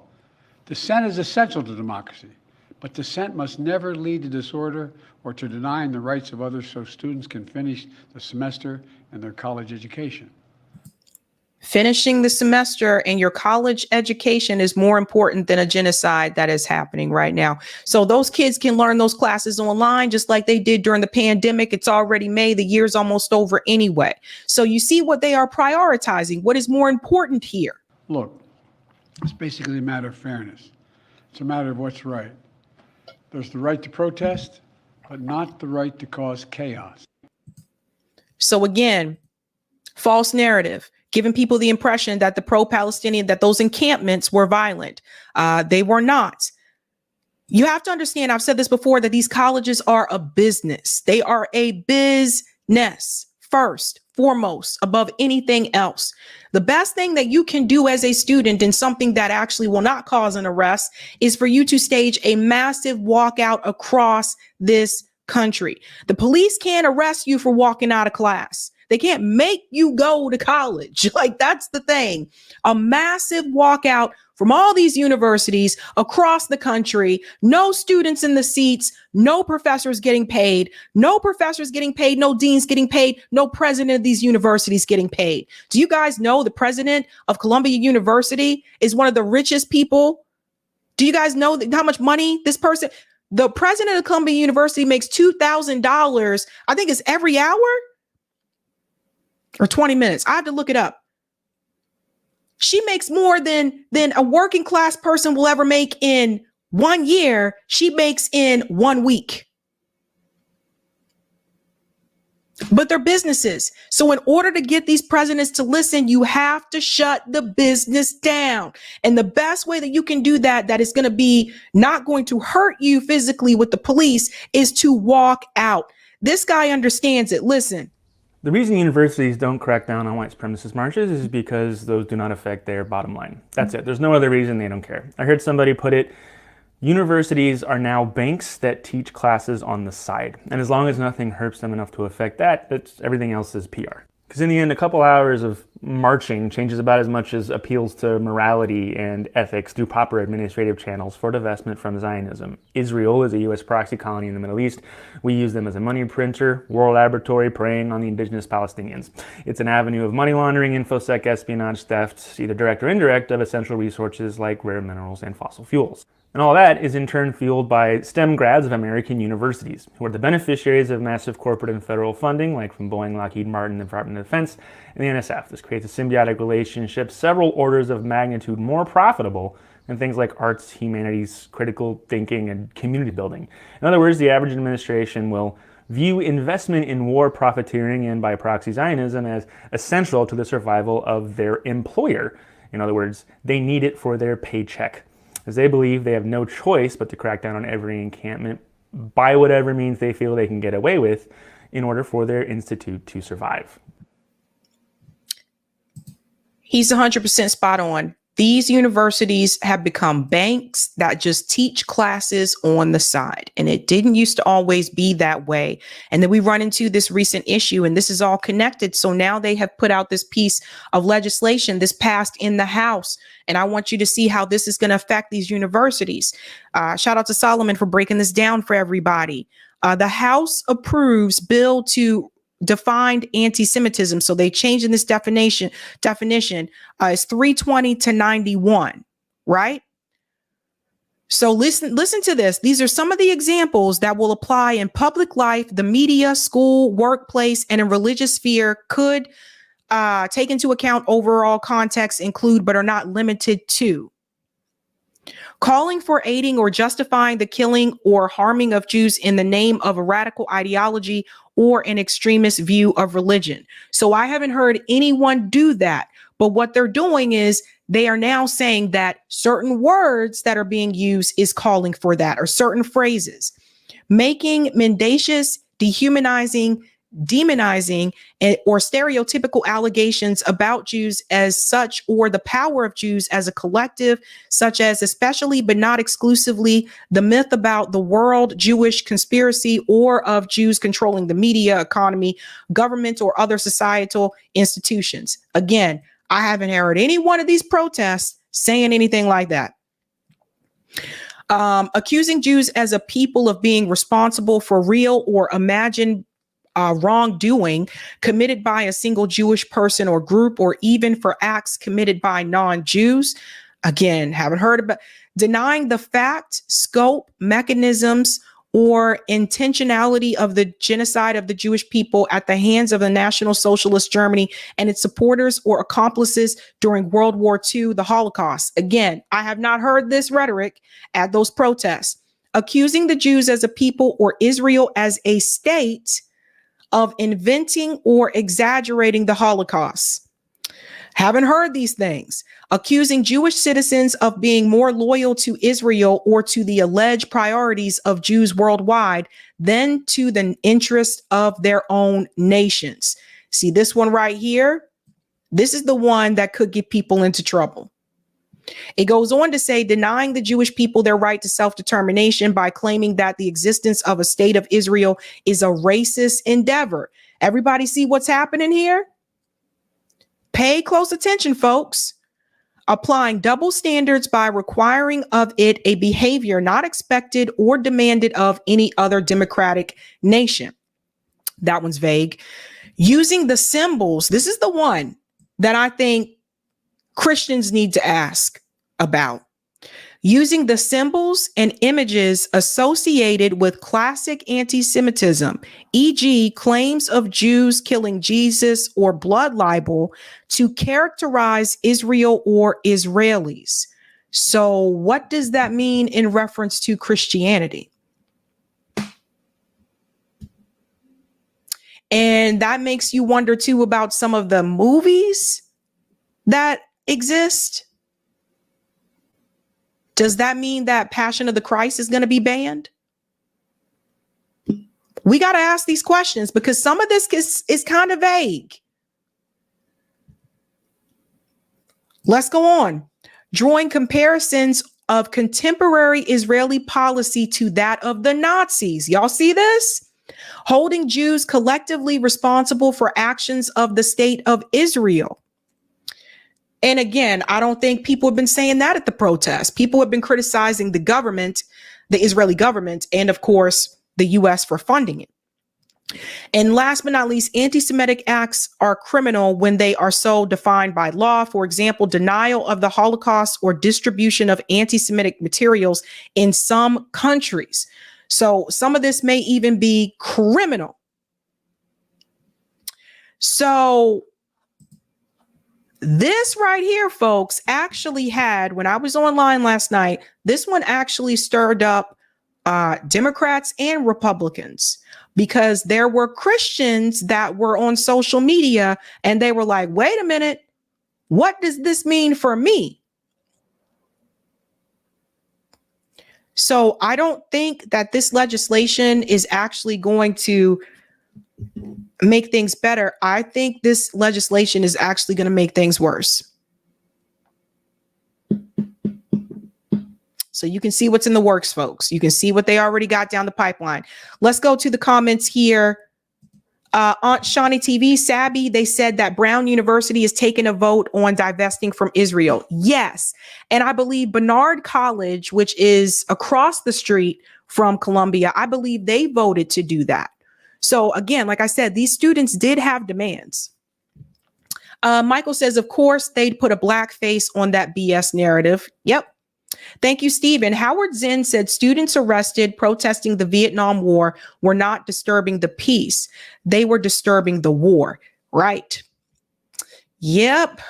Thank you, Perry. Jewish professor Annalise Orlek, ex-head of Jewish studies at Dartmouth, has been banned from campus for 6 months after protecting Jewish students protesting for Palestine from police attacks. You guys see this? It's getting wild and crazy, you guys. Thank you for the super chat, Omar. Thank you, Sabby. Thank you. Lee says 30,000 plus dead in Palestine, but the big issue in America is occupying a building on private property. Great distraction. Right. And notice how they always seem to care more about property than about people. LPA says they continue to lie and omit because there's no accountability. Who is going to check these people? Good question. The Oracle says Eric Adams and his fall patriotism is unbearable. No. Thank you, Michael. Congress waving the Ukrainian flag inside the Capitol building is totally okay, though. I forgot about that one. That's a good point. Shout out to Luke Skywalker 77 for becoming a Sabby member. Give Luke a big whoop whoop. Thank you, Jay. I've seen clips of pro-Israel protesters calling pro-Palestinian protesters the N-word while attacking them. Something else not covered by MSM. Yep, I've seen that too. You're right. They're not covering that. Thank you, Egg64. The so-called anti-Semitism definitions that passed in the House were absolutely obtuse. Others were actually strategic and integral in taking down South African apartheid. The Zionists had to step in. Thank you, Mr. Egg. And there's a little egg in the picture. What's up, Tia says, hey, Woo, where are you? That's directed towards Michelle Woo. Thank you, New York Varsity. Rally for Palestine. Police brutality. Rally for white supremacy. Police protection. I'm sick right now. And thank you, Cup of Joy. Just canceled the Real News Network and sent them a piece of my mind. Shame on Mr. In Solidarity Max Alvarez for canceling the best journalist on the planet, Chris Hedges. Yeah, I'm going to talk about it tomorrow. Chris has other things planned, but I'll get into that more tomorrow night. And shout out to Lee Rhodes for becoming a Sabby member. Whoop, whoop to the Lee. And thank you, no one important. This has quickly become my favorite show. Thank you for holding our hand through the dystopia. Oh, thank you. And you are welcome. Let's get the comment on Rockfin, Eric. Return of the Mac. Thank you for the tip, Roger. Radicalization happens when the government has failed to serve our needs despite continuous requests. Radicalization is part of being young because the young's job is to transform the government into a government that serves them. It's part of life. Those who benefit from the status quo fail to realize that people become radicalized when those who do not benefit from the status quo remain on the outside. Welcome it. Well said. And thank you for the $2, Dave. Thank you, Sabby Sabs. You are welcome. Based. If you haven't had a chance to do so, let's try this again. Go ahead and smash that like button. It didn't work earlier. I don't know what I did wrong. If you're new, don't forget to like, sub, and share. Doing the damn thing. And we are moving into the next story. Michael Moore. Michael Moore, not usually someone I side with politically, because he usually ends up telling you just to vote for the Democratic Party, lesser of two evils-ism, and I don't do that. So I usually don't side with him politically. But Michael Moore had some things to say here and some advice to give to Joe Biden. And there is something that he said in this interview on CNN that I jumped up and down when I heard him say that Palestinians are also Semites. And I said, yes, finally, somebody said it on mainstream media. I was doing a little dance here. Let's go ahead and dive into this story. Michael Moore has advice for Joe Biden. Yikes. Ouch. My source tonight, Academy Award-winning filmmaker Michael Moore, who has documented nationwide protests and has also been a part of them himself. And Michael, it's great to have you back on the show. I just wonder, as we've been covering this, and you really saw it, hit a high point today at universities all across the United States from coast to coast. How do you think that these schools should be approaching these protests? In the opposite way that most of them are doing it. I mean, what's great about the democracy and free speech, freedom of assembly, freedom of not having a state religion. This is what those who came here, the white people who came here, are wanting to escape that. And so the lesson teaching the children of today, in this case Gen Z, that we will tase you, we will beat you, we will club you. If you, none of them are committing any acts of violence. None of them are destroying the university. The worst, maybe in some people's minds, they're doing is holding signs that say "Free Palestine," or from the river to the sea. This is the one that's constantly being thrown out there. Oh, look at this! This sign is frightening all the students from the river to the sea. And it's like, well, why don't you talk to them? Because actually, first of all, large numbers of these students are Jewish students who are with the Palestinian students. So everybody heard that? See, it took Michael Moore to say this on mainstream media because most people, they're not repeating this rhetoric. Kaylin wouldn't have said this if it wasn't, Michael wasn't on this show. So that's important for people to understand. Who together are forming these encampments. I don't know if that's been covered very much. I saw this one instance where the Palestinian students inviting the Jewish students into the encampment. And then the next day, they had a little nighttime entertainment in the encampment. And the Palestinian students decided to do a Jewish folk dance for their fellow protesters who are Jewish students. Yeah, but Michael, can I ask you on that? Because there are some people definitely sitting at home right now watching this who say, okay, but I've also heard Jewish students on air here at CNN and in other interviews saying, well, I'm hearing anti-Semitic rhetoric at this, and it's not all just, a kind of kumbaya thing, that there are moments where Jewish students have said they felt harassed, they felt unsafe on campus going to class. I mean, I think that's the question of where is the line in yes, it's some schools like Yale where we've seen a Jewish student who wrote for CNN today saying he was sitting in with a pro-Palestinian protester. But where's the line between protesting and free speech, but also Jewish students feeling safe going to class? Right. Well, first of all, the protesters who are there supporting the Palestinian people and their right to be free, I would guess probably 98% of them are not saying anything that's anti-Semitic because they don't believe in anti-Semitism, in part because the Palestinian people are Semites. So to be anti-Semitic. Yes. And I jumped up and down when I heard that, and I said, somebody finally got the opportunity to say it on mainstream media. And look at Caitlin's expression. Look at the expression on her face when he said that. Look at the way that she looked. Oh no, he said that. Yes, people have to educate themselves. Would be if you speak against Jewish people, and yes, anti-Semitism is, I think, one of the most horrific things.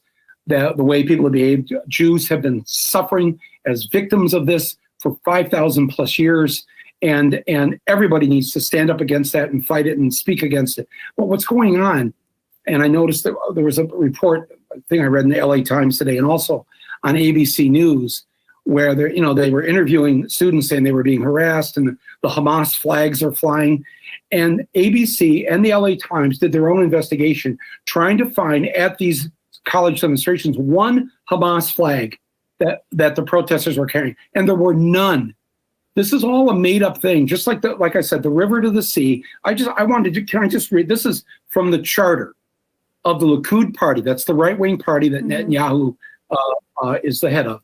1977, I'm reading direct quote from the charter of the Likud right-wing Israeli party, and it says the following: the right of the Jewish people to the land of Israel is eternal and indisputable. Between the sea and the Jordan, there will only be Israeli sovereignty. That's their own charter, the Likud party. So you see, this is something, again, that, Netanyahu has said, and he said this publicly as well, but notice mainstream media doesn't push back when Netanyahu says it, right? That's where this river to the sea, because the real victims in these last decades have been the Palestinian people not being able to have their freedom, not being able to live in a democracy, not having their rights. Yeah. And why so many Jewish students are joining with Palestinian students, because they know it's wrong too. That's why the majority, I think, of Israelis certainly want Netanyahu out of there. Your own polls have shown that. Well, I want to ask you, and I think that, I'm glad you brought up polls. And one. So again, notice how she started to try to interrupt him once he talked about the suffering that the Palestinian people have been through. I should say that it is happening on some campuses. We saw the one student who was barred from campus after he said in a video in January that all Zionists should be killed, or that Zionists should be killed. That was something that was spread around. That was that one incident. So why are they using that one incident to categorize how the rest of these protests have gone? Let's think about this for just a second, folks. How is CNN any different than Fox News at this point? Because when we go back and we look at the Black Lives Matter protests, remember how Fox News commentators were smearing the protesters and they said they were all violent, which wasn't the case. Most of the protests were peaceful. There were also people that were not a part of those protests that pretended to be, that were going out there like wrecking property and stuff like that as well. So CNN actually criticized, right-wing media for having that framing of those protests. But notice how when it's now about Israel, now CNN is doing the same thing. And Fox News is still doing this too. All of them are doing it. CNN, Fox News, MSNBC, they're all using the smaller incidents, right? The fewer incidents of violence. They are using that to categorize the protest movement as a whole. That is very telling.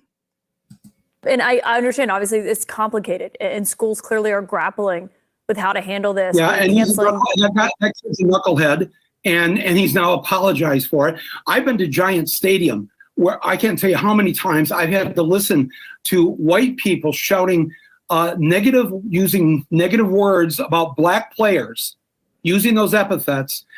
Does that mean all football players are one thing or another, or white people are? Well, we know there's enough of them. Bad stuff is said in this country constantly because we have had a historic problem with bigotry, with racism, with all kinds of bad things said about minority groups, and including and especially Jews. And let me pause here for a second. And I want to give you an example of what he just said, right? So the Red Sox, Fenway Park, has been known to have those incidents that he was talking about. In fact, one of the more recent ones I remember made national news, where there was a baseball player, I forget which team he was playing for at the time, but there was a baseball player, black baseball player, who was called the N-word, and somebody threw a banana at him or banana peel at him while he was on the field. That happened at Fenway Park. Fenway is not, it's not unusual. It's not an unknown thing at Fenway. It was also the Red Sox. They were also the last team to actually integrate. And this was years after Jackie Robinson had broken the color barrier in baseball. But anyway, that's a whole other story. Anyhow, I think the point that Michael is making here, when those incidents happened, you want to know what the response was. I was like, oh, that's upset. That's messed up. That's embarrassing. But the way that the city of Boston chose to respond to that was, let's name one of the streets next to Fenway Park after David Ortiz. Let's change the name from Yawkey Way to David Ortiz Way, which, to be fair, David Ortiz, one of the best players here, right? Probably one of the best players ever. But changing the name from Yawkey to David Ortiz doesn't change the beliefs and the rhetoric, that happens at Fenway Park and will continue to happen at Fenway Park. We're looking at a deeper rooted issue. So Yawkey, who was the owner of the Red Sox, was very racist. That's why the team was the last to integrate in the league. So I get what they were doing, but the point that Michael Moore is trying to make here is that these things do happen. You are going to have these incidents happen. However, if you don't get to the deep rooted issue as to why these things are happening and you're just changing street signs, those things are going to continue. However, those incidents tend to be far and fewer, especially as time goes on. You can't use that to characterize and then generalize the entire, sports world. So you can't use those incidents that happen. You can't use that to basically generalize all of the protests that are happening around this issue. That's simply not fair.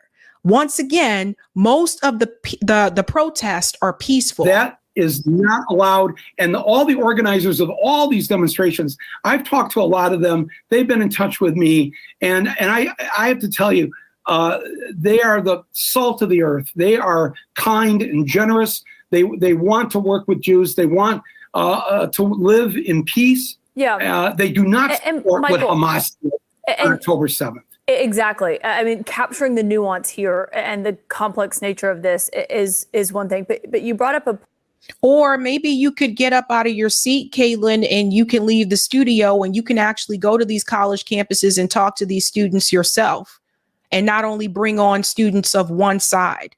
Maybe you could do that. Maybe if some of these CNN commentators actually got up out of their seat every once in a while and actually talk to the people in the street, like some of us in independent media actually do, then maybe this will be a different story. So there's that. Why does Michael Moore have to be the one going out there doing the work for you?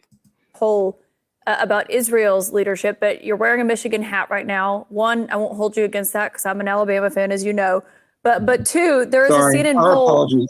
There's a CNN poll that showed today 81% of voters who are under the age of 35 disapprove of how President Biden has been handling this war. I mean, we're seeing it on campuses. There is a question of what we're going to see in November. I wonder what you think he should be doing differently to change those numbers. Thank you for asking that question, Caitlin. This is why I was when I got the call asking if I'd like to come on tonight, I really was coming on. I know we're speaking to millions of people, but I'd like to speak to one particular individual, and that is President Biden. I wanted to say this on your show tonight, that his chance of not being reelected, I think at this point is so great because of those numbers. because he's losing the youth vote. He's lost the Arab American vote in Michigan. So even Michelle Goldberg, in a column in the New York Times last month, said that you lose Michigan, you lose the election.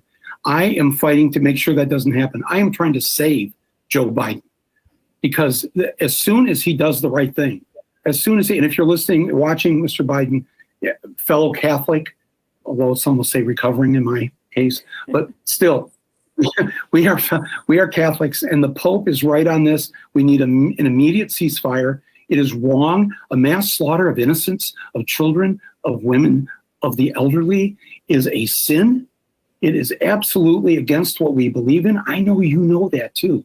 I know that's why you're not really happy with what Netanyahu has done here. And you can stop the killing tonight. You pull the plug, you close the bank, you shut it down. Doesn't mean we're not going to support Israel, protect Israel. Absolutely. All of that. But that's not what's going on here. It is a mass slaughter. It's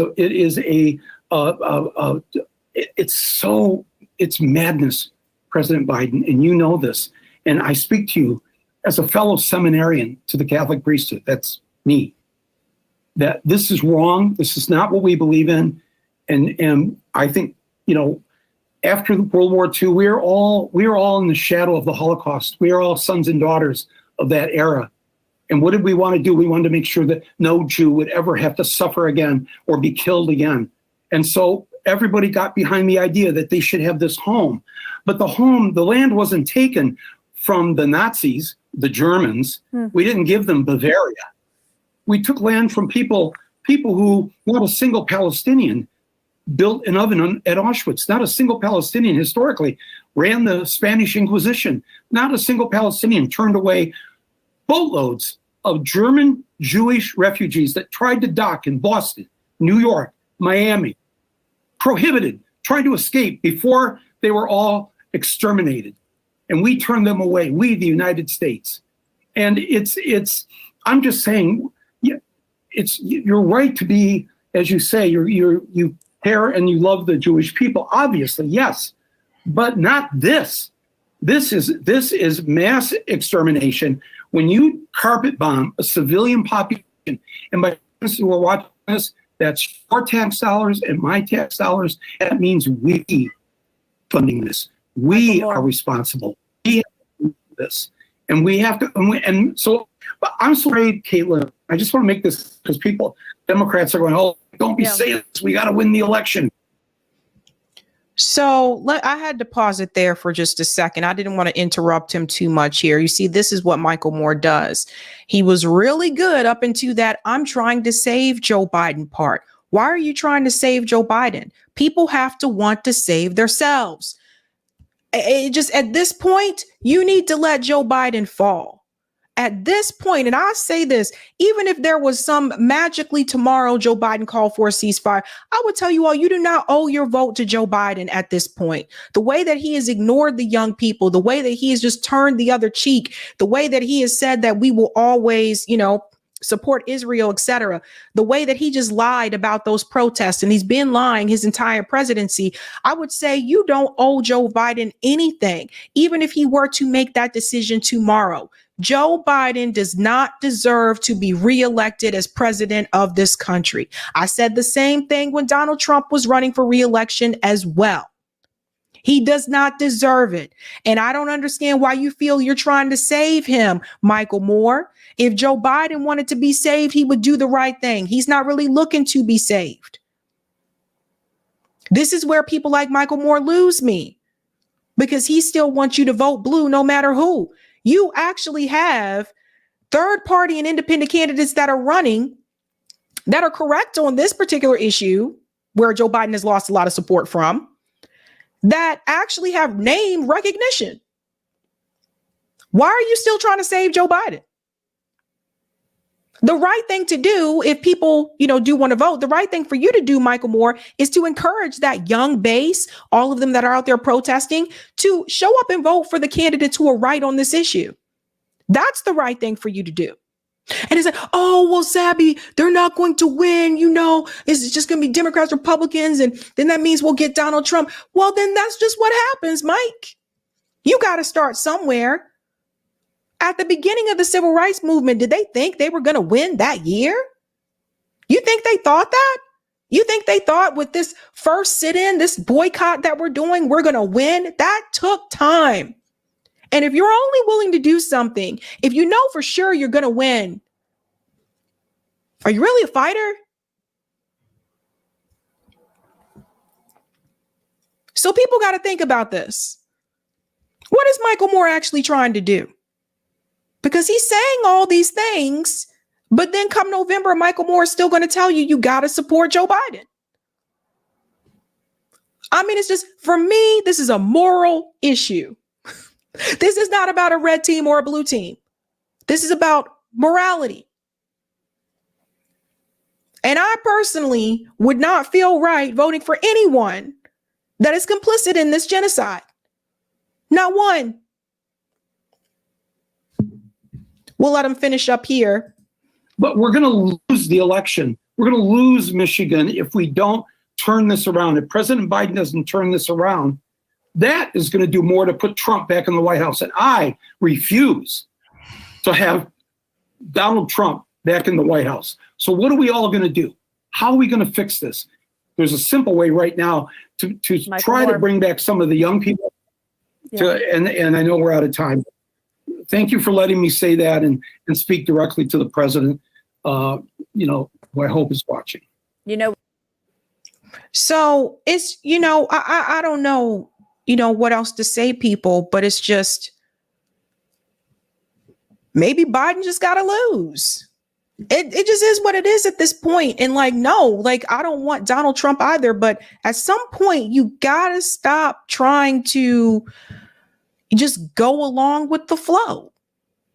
Just because you got to stop this sometimes. I'm so tired of this. Every time I turn around, Michael Moore is popping up to tell people we got to vote blue no matter who. It just, the guy who made all these documentaries talking about the economy and talking about, how this country needs to improve in so many ways when you compare it to other countries. The guy who made all these documentaries calling out all the BS and foreign policy decisions made by the US government. But he still wants you to vote for those people who made those foreign policy decisions. You catch my drift?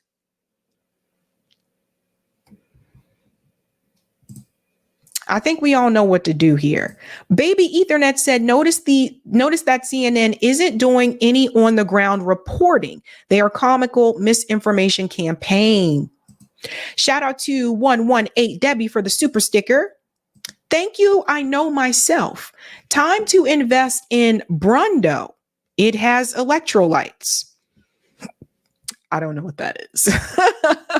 Masterson says, Sabby, can you do a reaction to the Norwegian journalist interviewing the Israeli government spokesman? I'll have to look that up. I haven't seen that.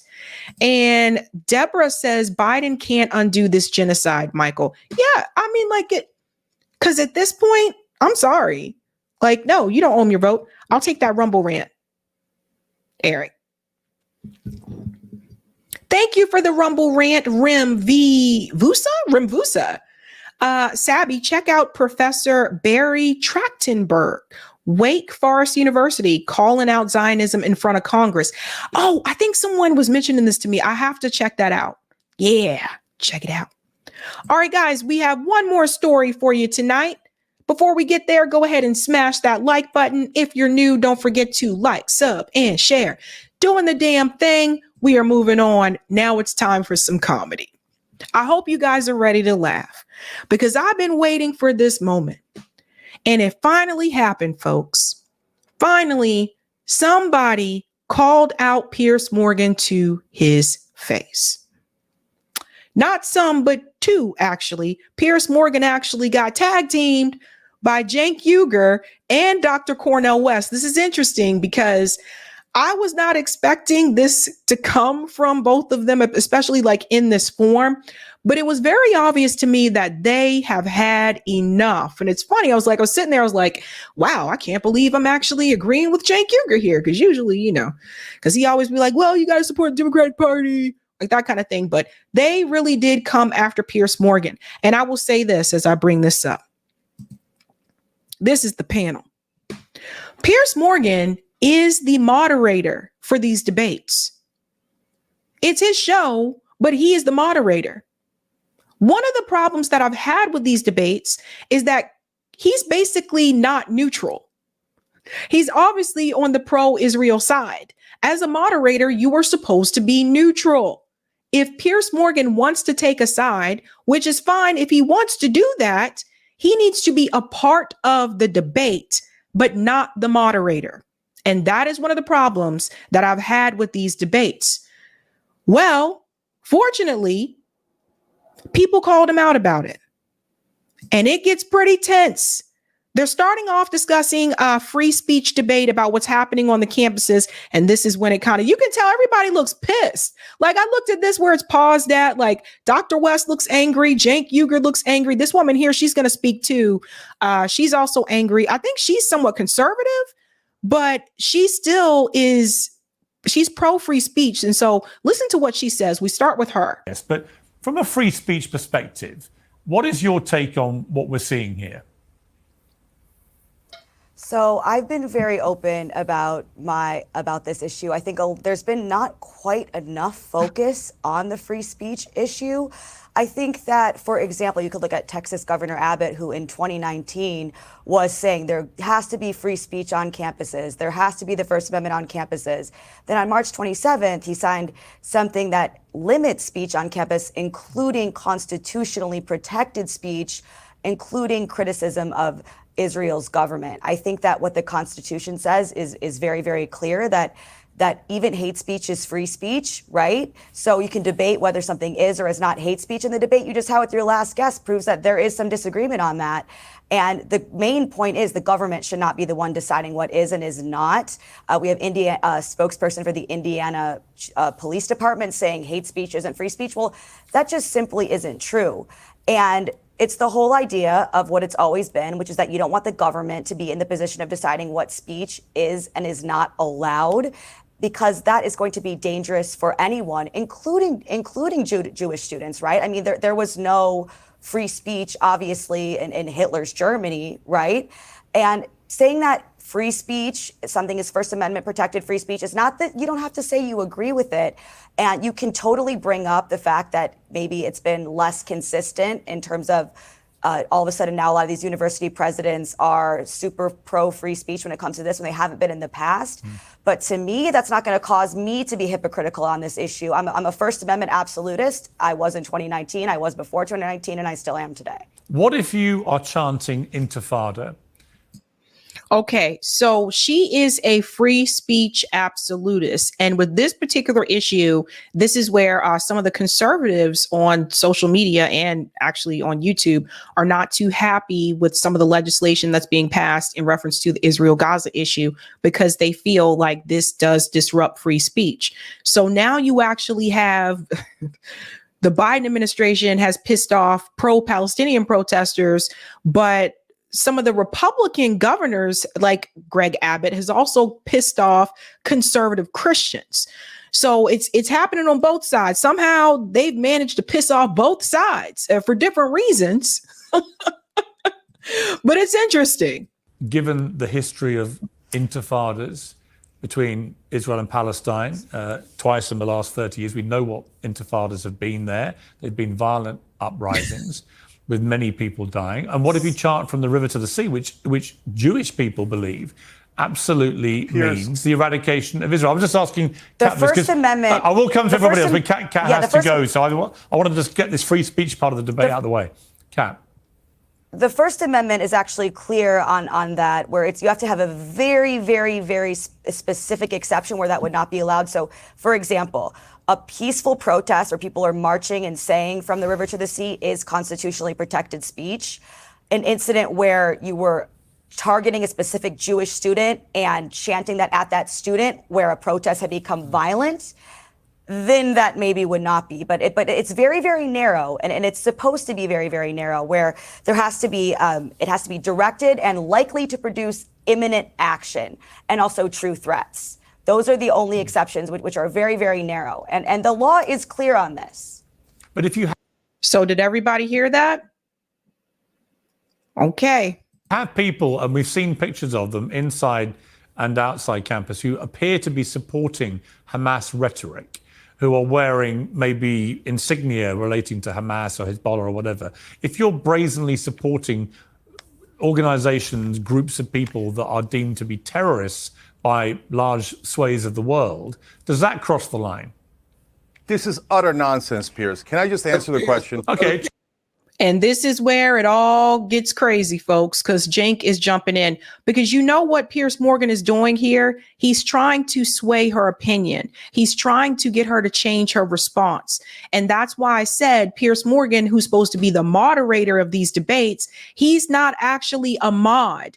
He is pro-Israel. He's taken a side. And if you want to take a side, then you need to be a part of the debate, but you can't moderate the debate. This is, I don't know, what, the third or fourth time where I've seen Piers Morgan try to sway these panelists into saying something else that fits his narrative. She already gave you her definition of what she thinks free speech is or what it implies to be. She already told you what you can say and what you cannot say and how narrow it can be. So he comes back and again is trying to get her to say what he wants to hear. That's not a moderator. That's not the job of a moderator. So this is very problematic. So this is where Cenk comes in. And like I said, I don't usually side with Cenk, but this is where Cenk comes in to say, oh, hell no, we got to shut this down. Yep. You got genocide taking place. You got IDF terrorism taking place. You can't say a mumbling word about 12 universities that's been leveled to the ground. Hundreds and hundreds and hundreds of professors have been killed. Students have been killed. You're a journalist. Yes. Have you talked about the 112 journalists who have been killed, brother? Yes, I have done. You just spread lies. Well, hang on. Well, Cornell, I actually... Cornell, hang on. Cornell. You're unfair. Cornell. And then you just start lying. You start lying, man. It's ridiculous. Cornell, man. I'm not lying about anything. No, you are. I agree with Cornell West completely. You're totally, utterly lying through your framing. The framing of this... Tag team. Sorry. Okay. Look, I can't hear you both speak at the same time. Cornell, just to be clear, I have posted...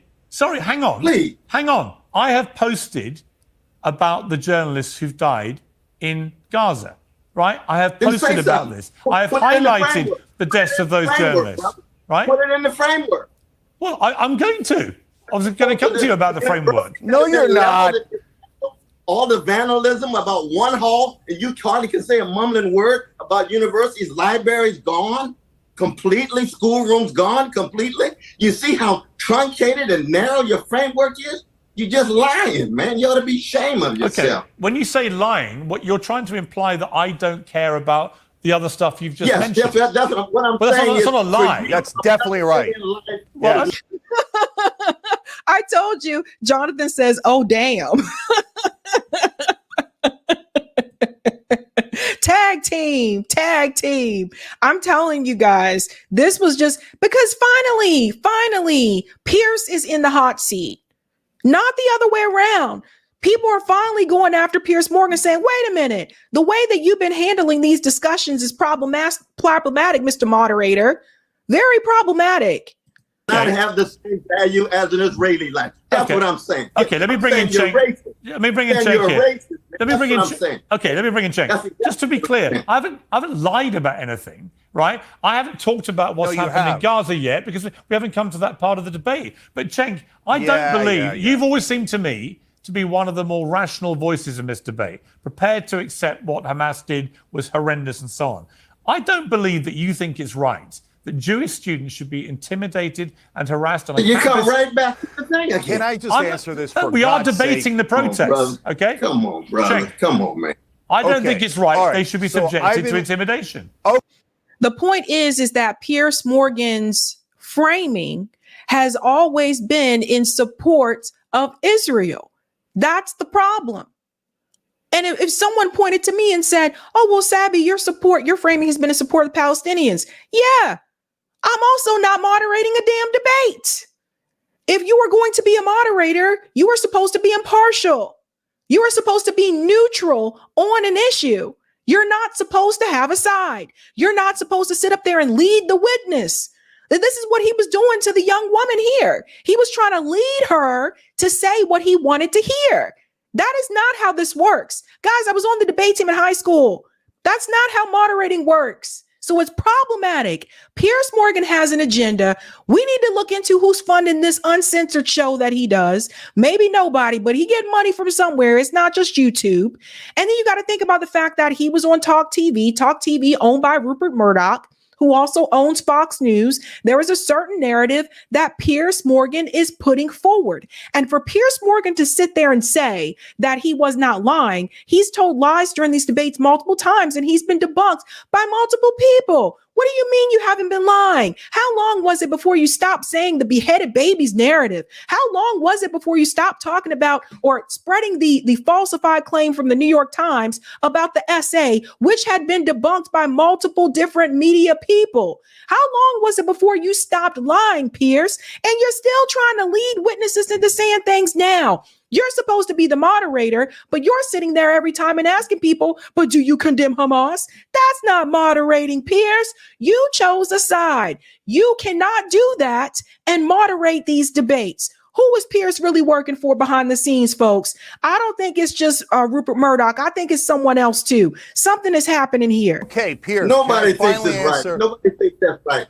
It's not Cornell, right. let Chen speak and I'll come back to you. Girl has a hall named after her because she and 15,000 other children have been killed by the IDF terrorists that you don't even call terrorists, but you can call the students terrorists. That's not any double standards, man. That's just outright mendacity, hiding criminality on your show, and you're supposed to be uncensored, concerned about the truth. Well, you just said I called them terrorists. I haven't called them terrorists. That, ironically, is a lie. Cenk, I want to bring you in. You're getting very angry about this too. Just to be clear, I am... Let me tell you how he's skirting around this issue. He said he hasn't called them terrorists. What he has done, though, is he said the students supporting Hamas, a pro-terrorist organization. So you may not actually say the words that those students are terrorists, Piers Morgan, but you are saying it in a different way when you say they're supporting a terrorist organization. That is a way of him low-key calling them terrorists. Expressing an opinion that what has happened at Columbia has crossed a line. And that if I'm a Jewish student there, I think it's completely outrageous. I'm being intimidated and harassed for the actions of Israel's government thousands of miles away. That doesn't mean I don't have very strong views about what's happening in Gaza, because you know that I do. So where is my lie in all this? Yeah. The line is that you're not mentioning what's happening to those Palestinian students on those campuses.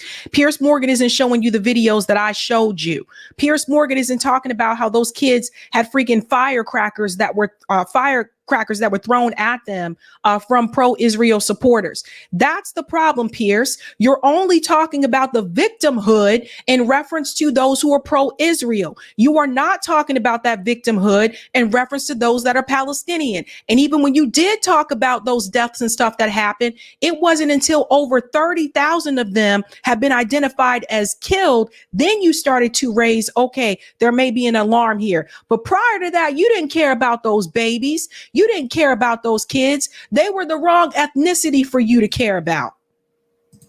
Piers, I've just listened to you for 20 minutes frame the issue in a purely 100% Israeli propaganda way. So if you say, hey, listen, Jewish students shouldn't be harassed or attacked, of course I agree. I've got Jewish family. With me? So why have I lied? Yeah, no. Stop interrupting.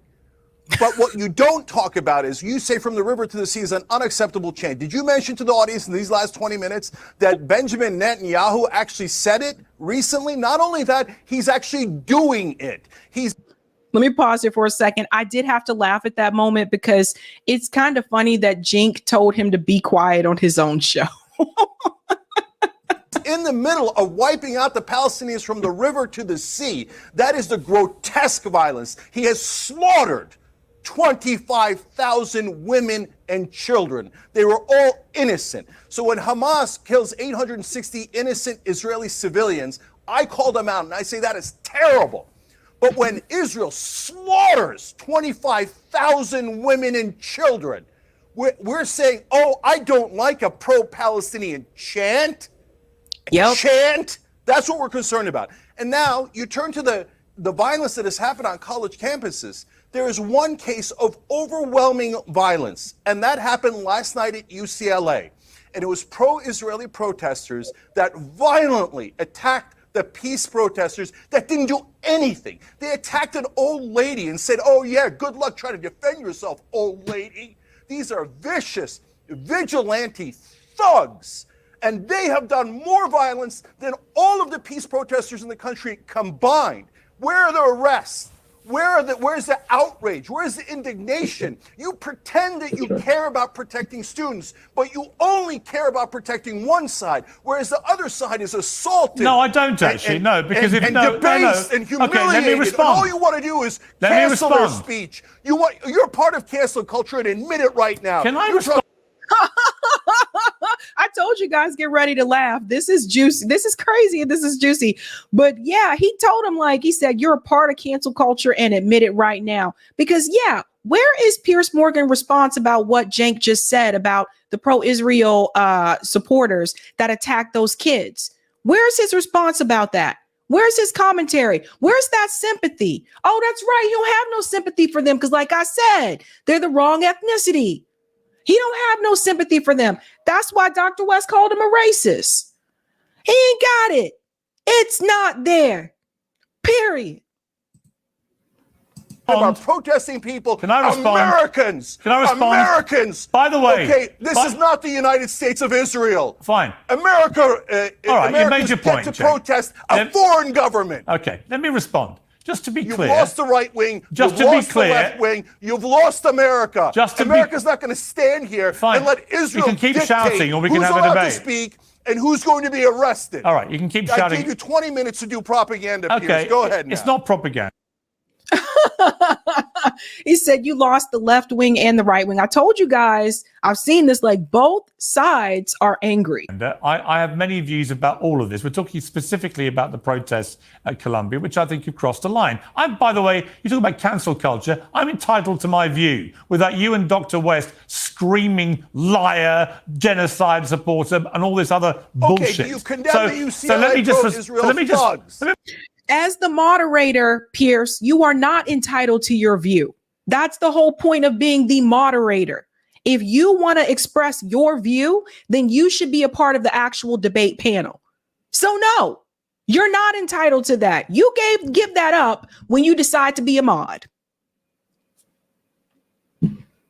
So there's that. Let me get clear. You condemn them. I'm doing the same thing you are. Wait a minute. You condemn them. Wait a minute. Or are you pro-violence? Can I answer the question? If this was Jewish students that were breaking into this building violently.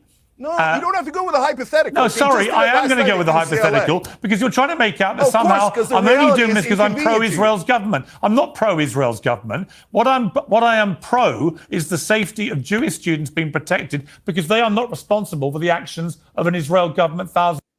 I'm sorry, but Piers, even before the protests on the campus started, you were pro-Israel. You have been that way since this whole thing started with October 7th. Since October 7th, you have been that way. You have been pro-Israel. It's not just about the campus protests. You have always spoken from the side of condemning everything on the Palestinian side and supporting everything on the pro-Israel side. You've done that since day one.